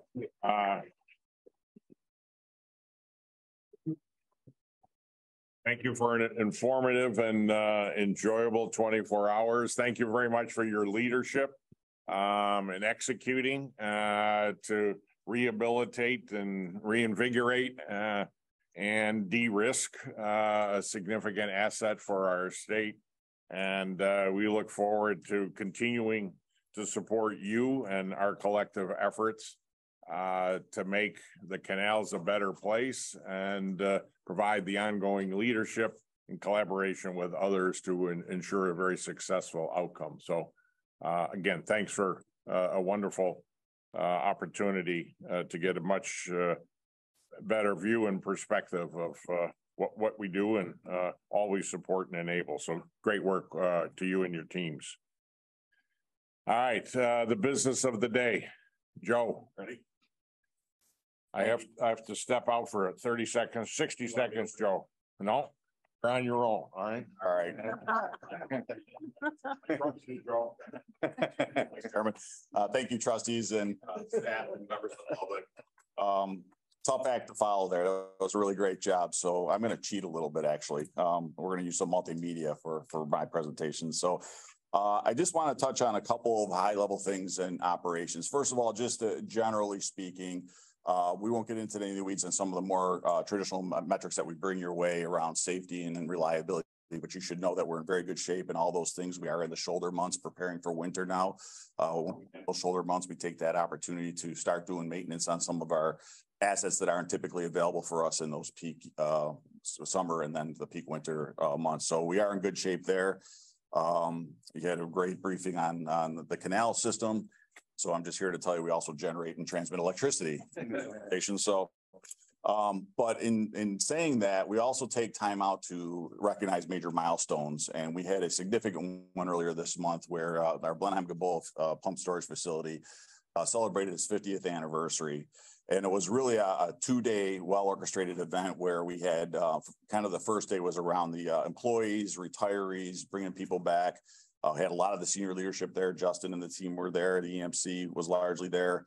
A lot of local electeds. We had proclamations presented to Justin from the Assembly, from the Senate, and Governor Hochul And it was a very kind of a moving event to see all the retirees and the past leaders go there. And so I won't steal the thunder from the actual couple videos that we're going to show you here, but that's going to be one of the videos that we talk about. And the reason it's important to us is because Blenheim Gilboa is going to play a significant role for us in the future as well. So we're celebrating the 50 years that plant has been there reliably, picking up the slack for some of the peaking hours and the nuclear plants that preceded that plant and why it was designed, and finding new ways going forward to implement that plant and use that plant for transmission reliability for other assets as the system starts to take on a lot more renewables. It's going to play a significant role. It's the biggest battery in the state, we say. So it's very important that we do that. The second day and that following day, we had a lot more family events, a lot of music, bounce houses, entertainment, and a drone flight that demonstrated some of the technologies that we're talking about with renewables and so forth. And so again, we'll have a little bit of video on that. Just to state before they start that, we had about 2,500 attendees total in this event. So it was a really, to get that many folks into the Catskills there and into the Blenheim Gilboa area was really quite a spectacular thing. So we were very proud that this went without a hitch. So with that, I'll ask the team to cheat for me here and show a couple of fantastic videos. Good morning. We want to welcome you to the grounds of historic Lansing Manor as we celebrate the 50 years of the Blenheim Gilboa Pumped Storage Power Project. Well, welcome everyone. What a happy day and so great to be here with all of you. Thank you, Jairo, for all the great work here, and Brian Sayers, Joe Kessler, Phil Toya, and the members of our team. Thank you all for the great job you've done here. This is such a critical asset for the Power Authority and New York State, and even the national grid. So fundamentally, this is a celebration. It's a statement of what an incredibly talented group of individuals can achieve when they truly care about what they are doing and they care about each other. I'd also like to thank Governor Hochul for this great proclamation that you see here that she's presented to the Power Authority to commemorate this great occasion. Justin, on behalf of the New York State Assembly, the people of the 102nd Assembly District, offer this proclamation and congratulations on 50 years of the New York Power Authority. Congratulations. Thank you. So be it proclaimed that I, State Senator Peter Oberacker, as representative of the 51st Senate District, and on behalf of the New York State Senate, do hereby confer this special proclamation to the New York State Power Authority and all those who have played a role in the success of the Blenheim Gilboa Pump Storage Power Project, with congratulations and gratitude for 50 years of dedicated and devoted service.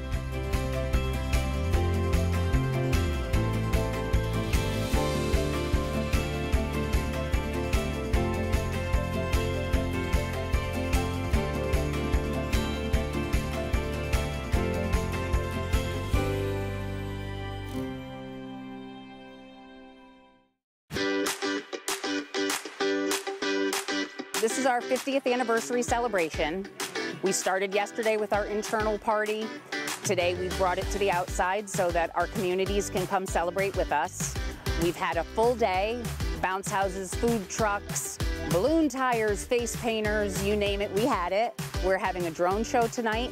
Sky Elements are here putting on our show. Sky Elements puts on drone shows across the country. They are light shows that last about 10 to 12 minutes on average, and we're flying 300 drones today, but we fly anywhere from 100 to 1,500 drones depending on the event. We're going to put up some nice logos and some animations for the New York Power Authority here today, and it should be a great show. We're excited to have the public come out and watch us.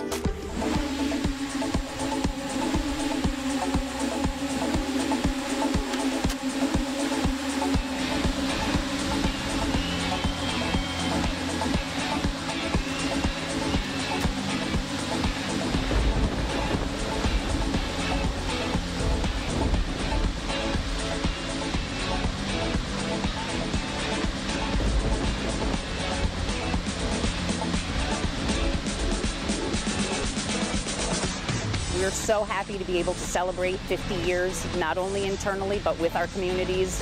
We're an important part of the community, just as they are important to us. And we're so excited that we've made it this far, and we can't wait to see what the next 50 years brings us. Lightning a special effect or what? Oh yeah, we choreographed it with the thunder and lightning as well. So.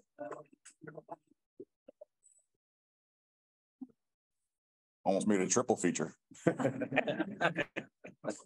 So Joe, great event. That was my cheating to kind of follow up on the Canal folks who did a great job with all their things. And I know Trustee Lilac, you were there for some of that. So it was excellent. I mean, so many people had traveled from all, to come and see that show. We were meeting families that traveled an hour or 2 hours to come up. People stayed. There was thunder and lightning starting. No one left. And the show happened and it was amazing. It was put to music and it was very powerful with the, future of energy in New York and the kids. Every time it changed shape, everyone in the audience was just like, oh, so much better than fireworks. I hope that you all can do it again in the future. Yeah, we hope to. And that's it. Yeah, right. Exactly. Another site. So that's all I'll have on the utility side of the operations. On the commercial side, you can go right to the next slide, please. Something other than celebrate since we last saw you. I mean, are operating? Oh, that I like one big party.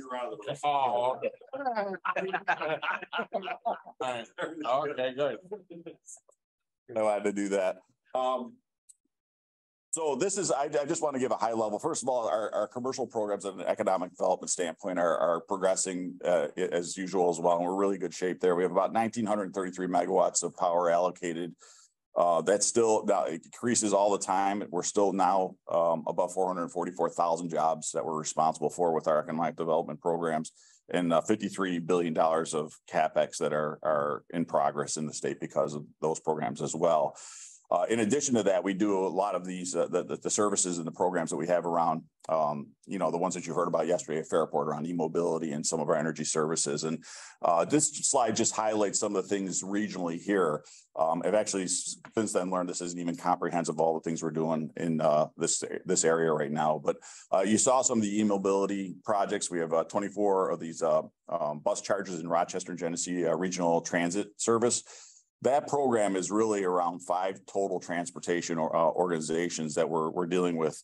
And we provide for them a lot of the master planning of these services, as well as cost estimating, CapEx planning, and really for the goal of all of them to decarbonize their fleets by 2035. So some of the largest ones in Western New York, for example, NFTA, John, we're working with them as well. A lot of street lighting, and there's various ways that we get involved with the street lighting. In some cases, we are supporting directly with our services, the installation and maintenance of those street lighting. The O&M services is something that we can get involved with as well. And sometimes they just seek funding opportunities for us and use us to help them finance their own plans. And so we do that as well. From a distributed energy perspective, we also have some solar work in the area, 5 megawatts of solar, a tracking system that's in service as well. And of course, we featured our host here, SUNY Brockport, with some of the 17 projects that we're doing there, boiler replacements, chiller replacements, a lot of the things that we're very familiar with and we're very good at.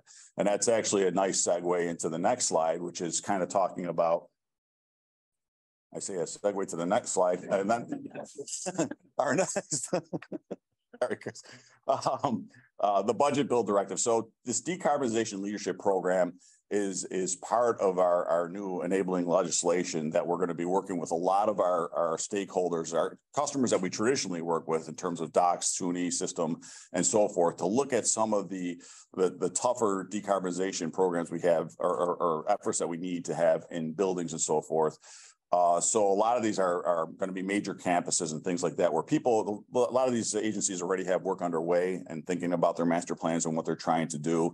But we're hoping to accelerate and leverage that work to help them finish those master planning processes as part of this legislation. And when we do that, the next step would be obviously to even use some of our energy services to help support that implementation of those plans when they go forward. So just to let you know that we are taking care of that in terms of the commercial operations team.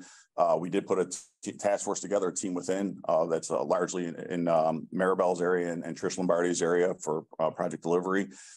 And we have contacted some key facilities already, really around the SUNY system specifically. I know that the University of Buffalo is a key partner in this.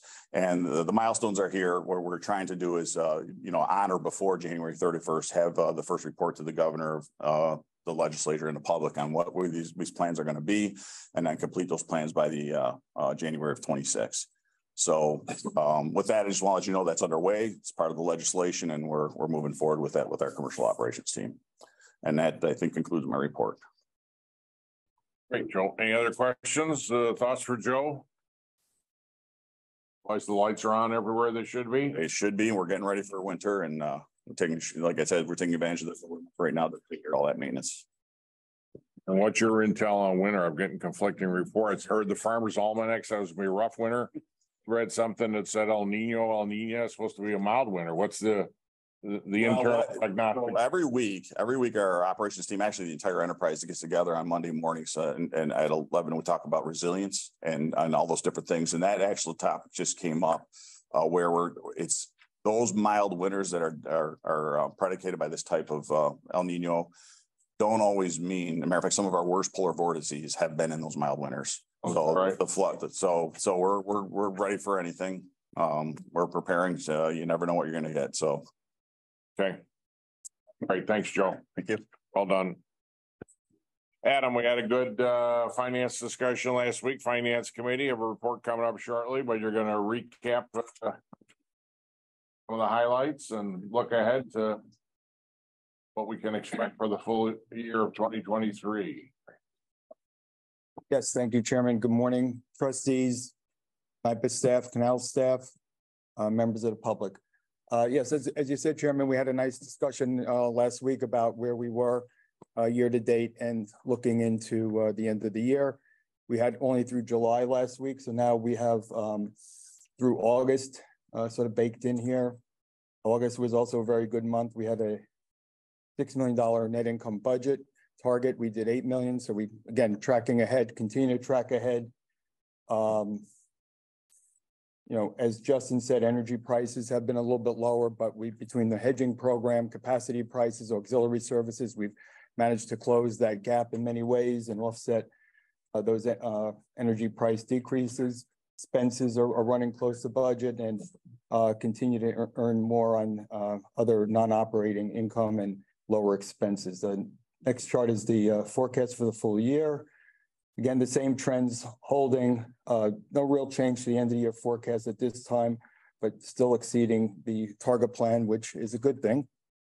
So we're on track and looking for a good end of this year. So for the last quarter or so we should be in good shape.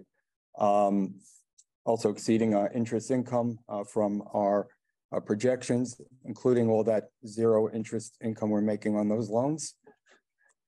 Chairman, but I did want oh, I just wanted to bring that to your attention.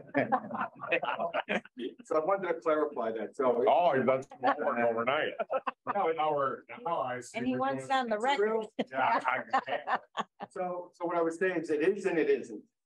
In other words, it's a win-win. So what we've done a number of years ago for our munis and co-ops, we utilized some money through the state that we've gotten from the federal government as part of what they call poker funds, which are this petroleum overcharge recovery settlement monies from major oil companies.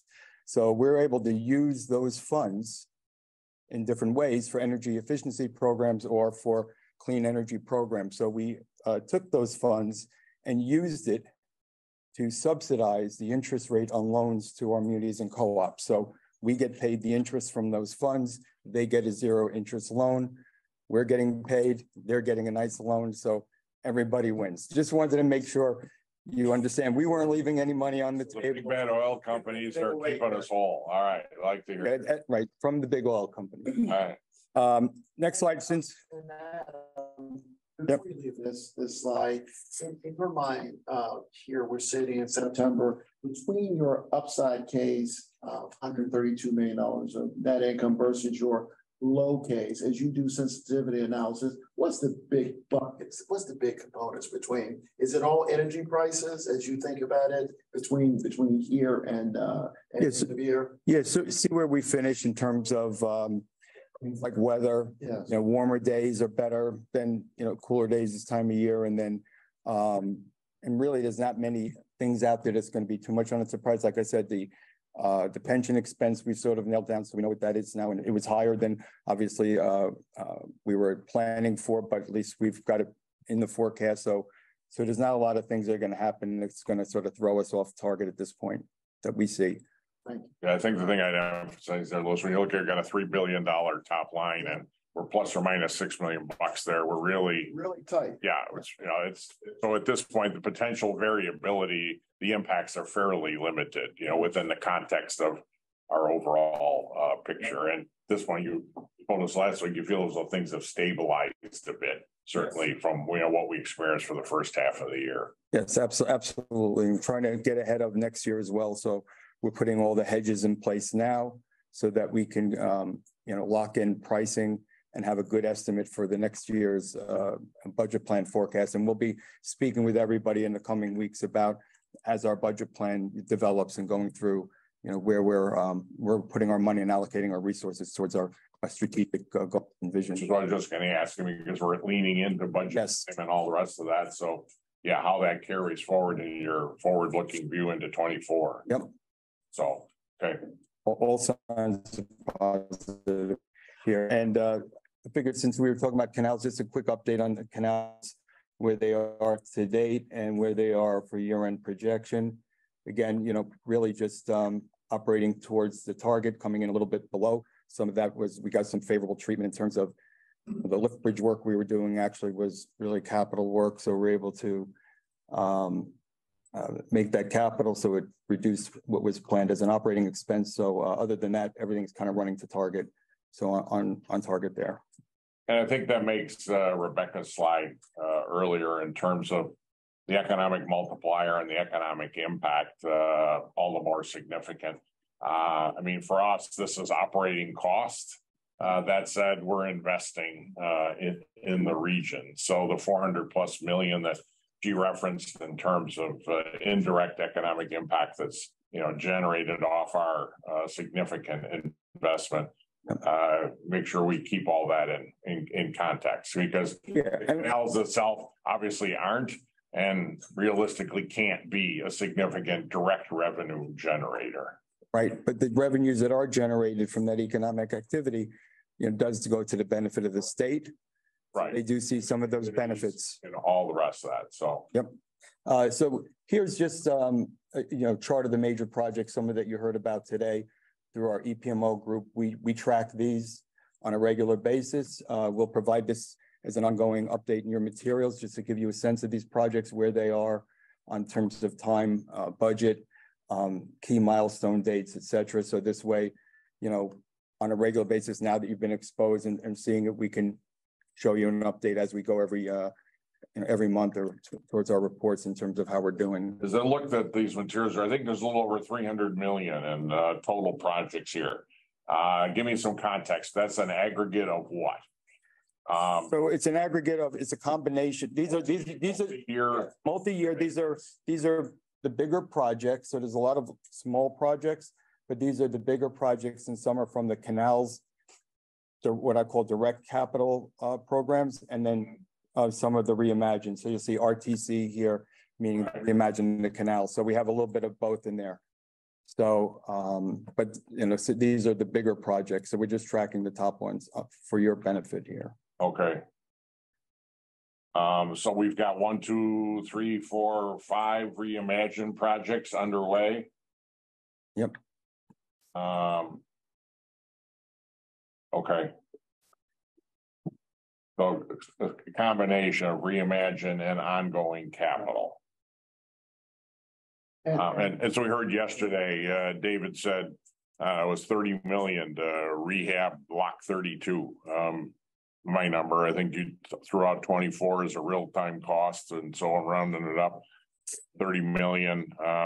You said takes a big bite out of our annual capital. So the cumulative investment, right? That kind of cost is what's impacting. That's how we need to factor this, and that's the collective kind of support that's needed, right? Okay. And this time of year too, you know, as we mentioned, we are engaging with the state. It's their time to start putting their budget together. So we're making some, you know, sharing information and explaining what the needs are and hoping that we get a good look this year in the budget. Yeah.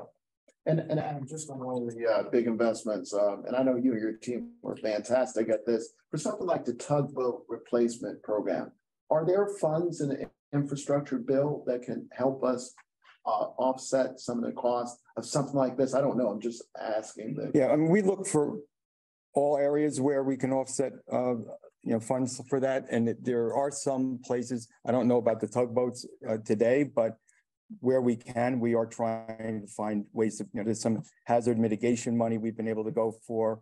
But also when it comes to the federal money, a lot of it is working in conjunction with the state.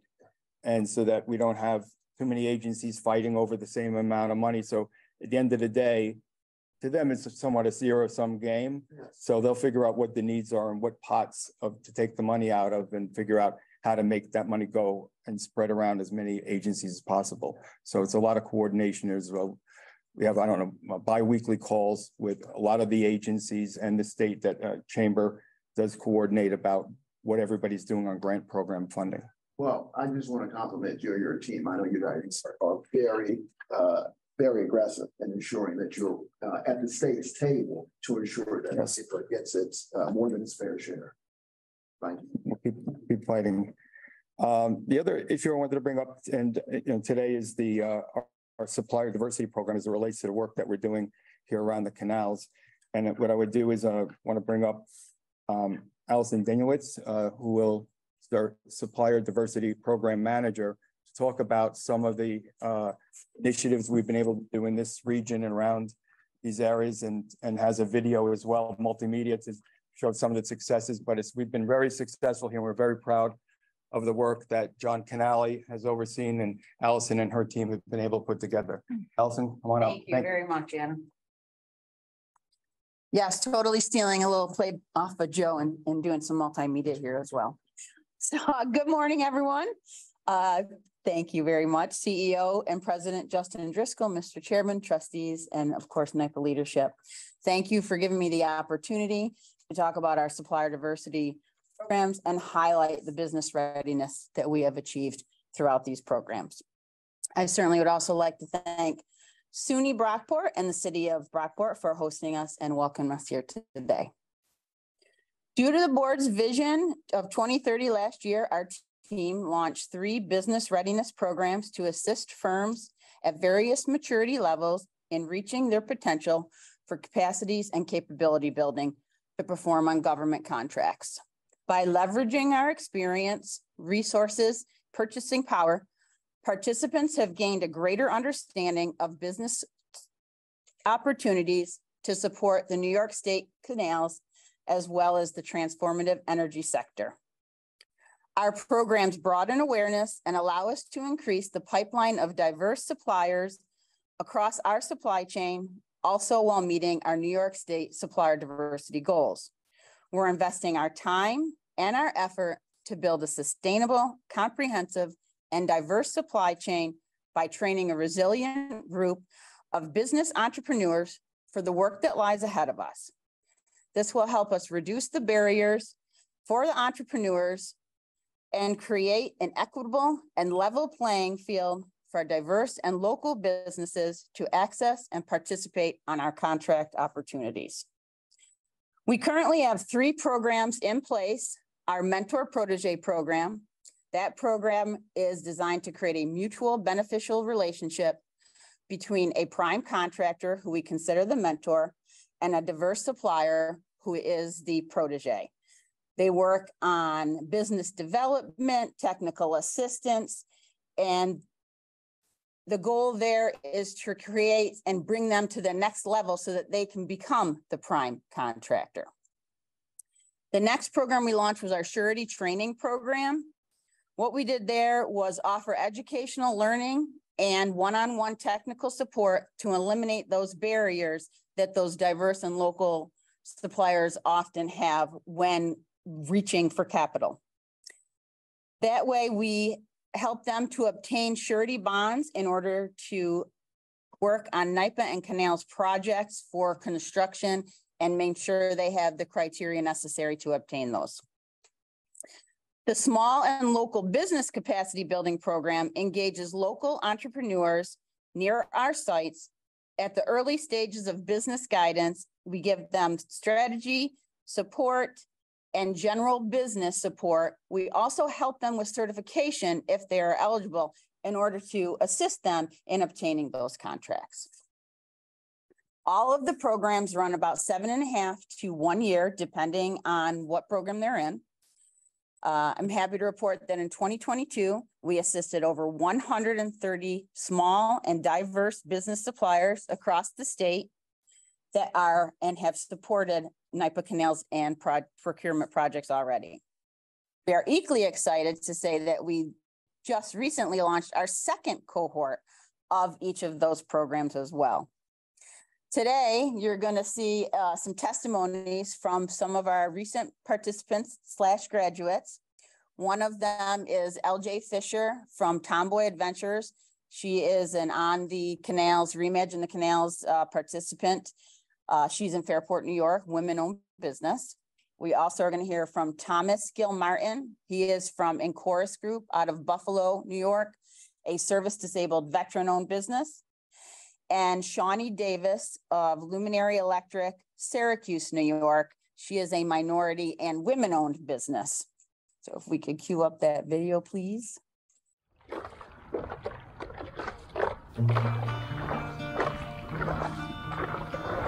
My name's LJ Fisher. I'm the proprietor of Captain LJ Tomboy Adventures. Tom Gil-Martin. I'm the Director of Engineering here at Enchorus Group. Shawnee Davis, President and CEO of Luminary Electrical Contractor.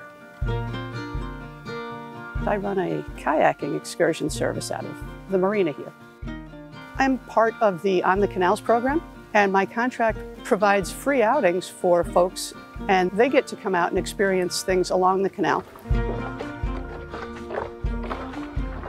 The New York Power Authority allowed me to be part of this small business building program, and it's been a fantastic help for me.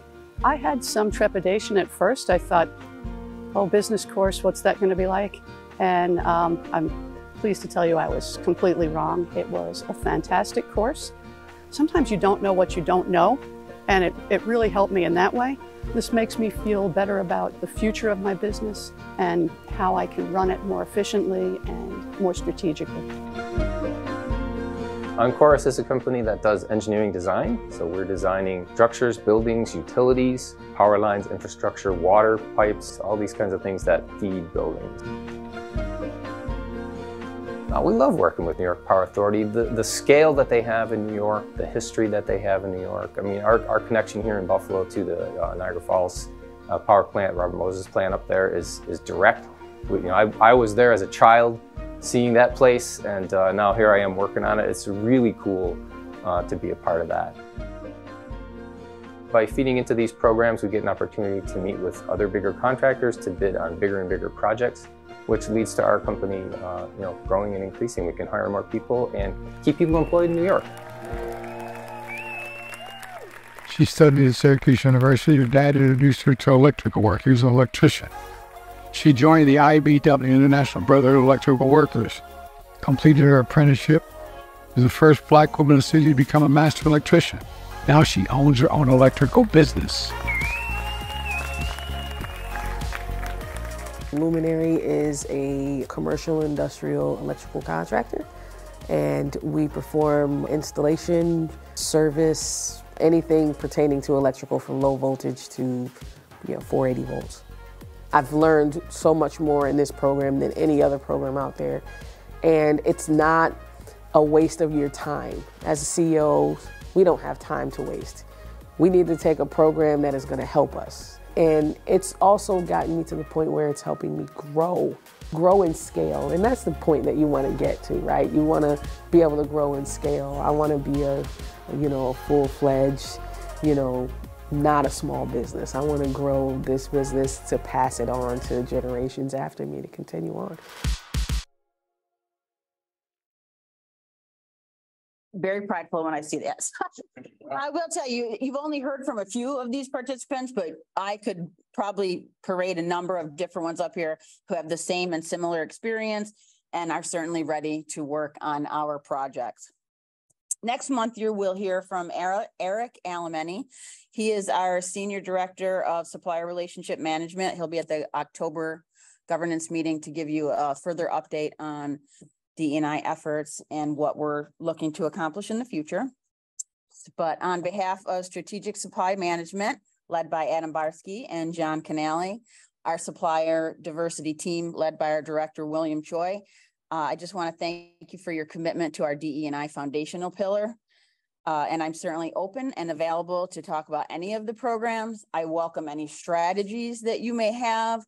I was listening earlier when you were talking about, have you entertained the colleges? So please share with me anything. If you have any questions, comments, or concerns, happily, doors always open. Our goal is certainly to become an industry leader in supplier diversity programs, and we're looking to achieve that with your help. Can you expand a bit on the curriculum?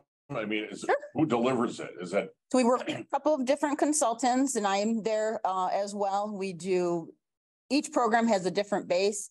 It's an education-based program. We do webinars on a weekly basis. We offer one-on-one consulting to get them to achieve that next level. And what impact are we starting to see in terms of applicants for work? The ultimate outcome here is that we're broadening our base and increasing the range and diversity of the suppliers to us. So are we starting to see an impact there, or is it too early? No, not too early at all. We've actually, all of these 130 plus suppliers that we have already engaged with are now listed in our REBA procurement platform so that we utilize. I am happy to say that 70 of these participants have already submitted for requests for quotations. 15 of them have been offered direct awards, and we certainly will eventually see. There also have been a number of them receive second tier spend award, but we won't know that until their compliance comes in. So no, not too early to tell already. Those are great stats. Thank you. To see you continue to bring that to us because we had another active conversation last week in Finance Committee relative to different work, larger scale work, and all the rest of that. So we don't have the benefit of that kind of impact, because that's really important to us, that we're broadening the reach and engaging the business community, lifting others up and the like. So yeah, that kind of information, let's find a way to bring that forward. Versus the multi-million national, international suppliers that it's hard to pull up into. But yeah, those are great outcomes. That's great to hear. Just for reference, the Shawnee Davis that you saw, she just was recently invited to participate in an NYPA and Canals project. She does not have an award with us yet, but in part because of the program that she just graduated from, she received a very large contract for the Bills Stadium, which may not have happened because of this. So yeah, she's on the podium with the president. We got to find. Come on, John. On it. We'll come up with something. I mean, come on. All right. One more thing I would add too is all the consultants that we're working for are all themselves diverse firms. So we're really putting our money where our mouth is. Yeah, no, it's really, really important. I applaud that. Beast literally applauding. And, it's been a passion of mine, ours in the recent years. So great work. And I'm thrilled to see the kind of outcomes. It's nice when good process yields even better outcomes. So very well done. Very much. Yeah. Any other questions, thoughts for? All right. Thank you. Well, John, you told us we would get a good report this week. So well done. The tease was accurate. Well played. And your video was great, Alyson. Thank you. There's going to be another one coming up soon. I'm going to be at one end, and then Gina Jackson, who is also on our team. So be on the lookout for that with some social media. Just highlight a little bit more about our programs and what we're doing to achieve our goals. And just a shout out to corporate communications who put those on for us, Marty in particular. For us. All right, a couple items to report out on and some motions to act on. As it's been referenced multiple times the last few minutes as well, we had a lengthy and as always substantive and nicely engaged finance committee meeting last week. From that, there are a number of actions that were recommended for approval by us as a board. You were all in attendance, so I know you're aware, but I'll give you a quick little recap for the record. At the conclusion of my recap, we'll adopt hopefully all 8 items under one umbrella motion. First and very significant is authorization for the proposed issuance of $800 million of green transmission revenue project bonds, as well as an equity investment of another $115 million, furthering the good work that's being done to build out our transmission system. The bond issuance, hopefully the execution will come sometime in the fourth quarter and be as efficient as it was 15, 16 months ago. Adam and his team, as they recapped, have that well down the tracks. Also pursuant to our capital planning and budgeting procedures, additional capital expenditures of another $40 million were recommended for continuation of the Smart Path Connect project. Specific to canals, we've got quarterly release of $25 million in funding for operating support for next quarter of this year. We had a nice presentation on data center migration to the cloud, and we agreed to propose upwards of $15.8 million officially dollars to complete the design, planning, execution, and implementation of that initiative. We had several proposals for multi-year contracts. We discussed, we approve a pool of approved contractors. The first tranche of those, $75 million over a term of 5 years for technology services, a range of vendors, high-end vendors there. $25 million over 5 years for transmission planning and grid enhancement consulting services. Then we had $10 million for financial advisory services for advisory projects. So those 3 all within that same type of bucket. We also had very positive news, again, relative to Canal Corporation to authorize the new collective bargaining agreement between Canal Corporation and Public Employees Federation Division 504 of the AFL-CIO and a new labor agreement. And then lastly, recommended that we approve a 5-year single source personal services contract, Erie Canalway Heritage Fund, in the aggregate amount of $1.7 million to provide marketing, grant, and stewardship administration and support. So unless there's further questions relative to any of those, I'd ask for a motion to adopt the aforementioned items. Michael, so moved. Lori, second. Thank you very much. All in favor? Aye. Aye. Any opposed? Motion carried. We had our customary, we don't have. Right. All right. We're good. No consent agenda items? Where am I missing that? Okay, we've got consent agenda. We have our we got a number of consent agenda items. Unless there's any questions, sorry, I got my pages out of sequence. Apologies. Hope everyone's had an opportunity to review those.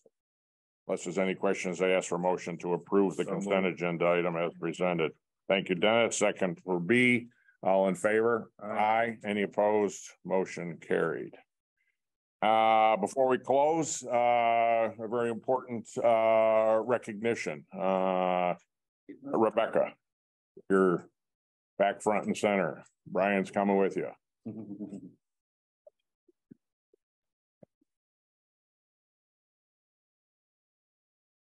Thank you for the opportunity to share this very important resolution this morning. We're joined by a special guest today. Josh Reisman is with us. He's a structure operator at Locks 34 and 35 in Lockport, New York. He's also joined by Superintendent Aaron Nellis, who accompanied him today.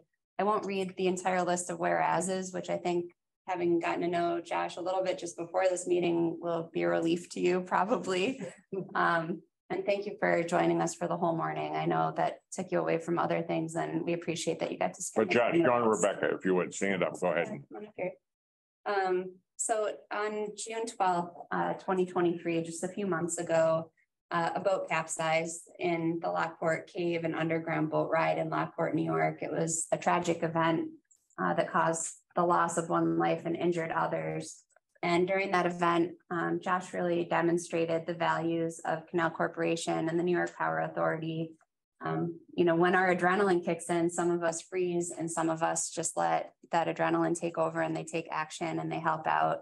And Josh is really humble about this, but we just wanted to make sure that we took this opportunity to thank you for jumping in, working with first responders and just doing, you know, right by them as the person that you are. So thank you so much for joining us. I'll just read this last part about the resolution itself.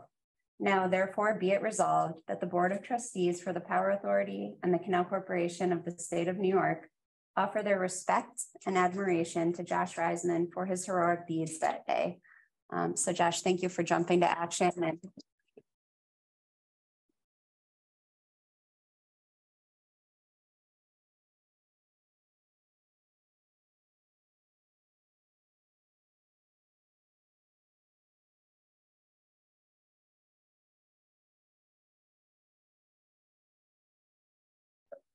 in the middle, and everyone, Aaron, come on up if you want to join us for a photo.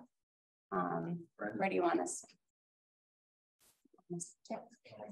Josh, go to the center. Okay. Got it.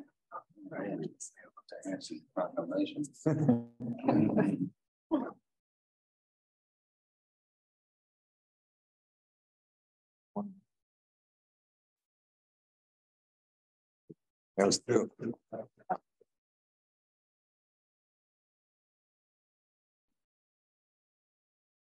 Yeah. Well done. Thank you so much. Yep. Want to offer a few words or have action, not a word? Yeah, thank you for that. That's this is way more than I would have ever accepted. So thank you. Thank you.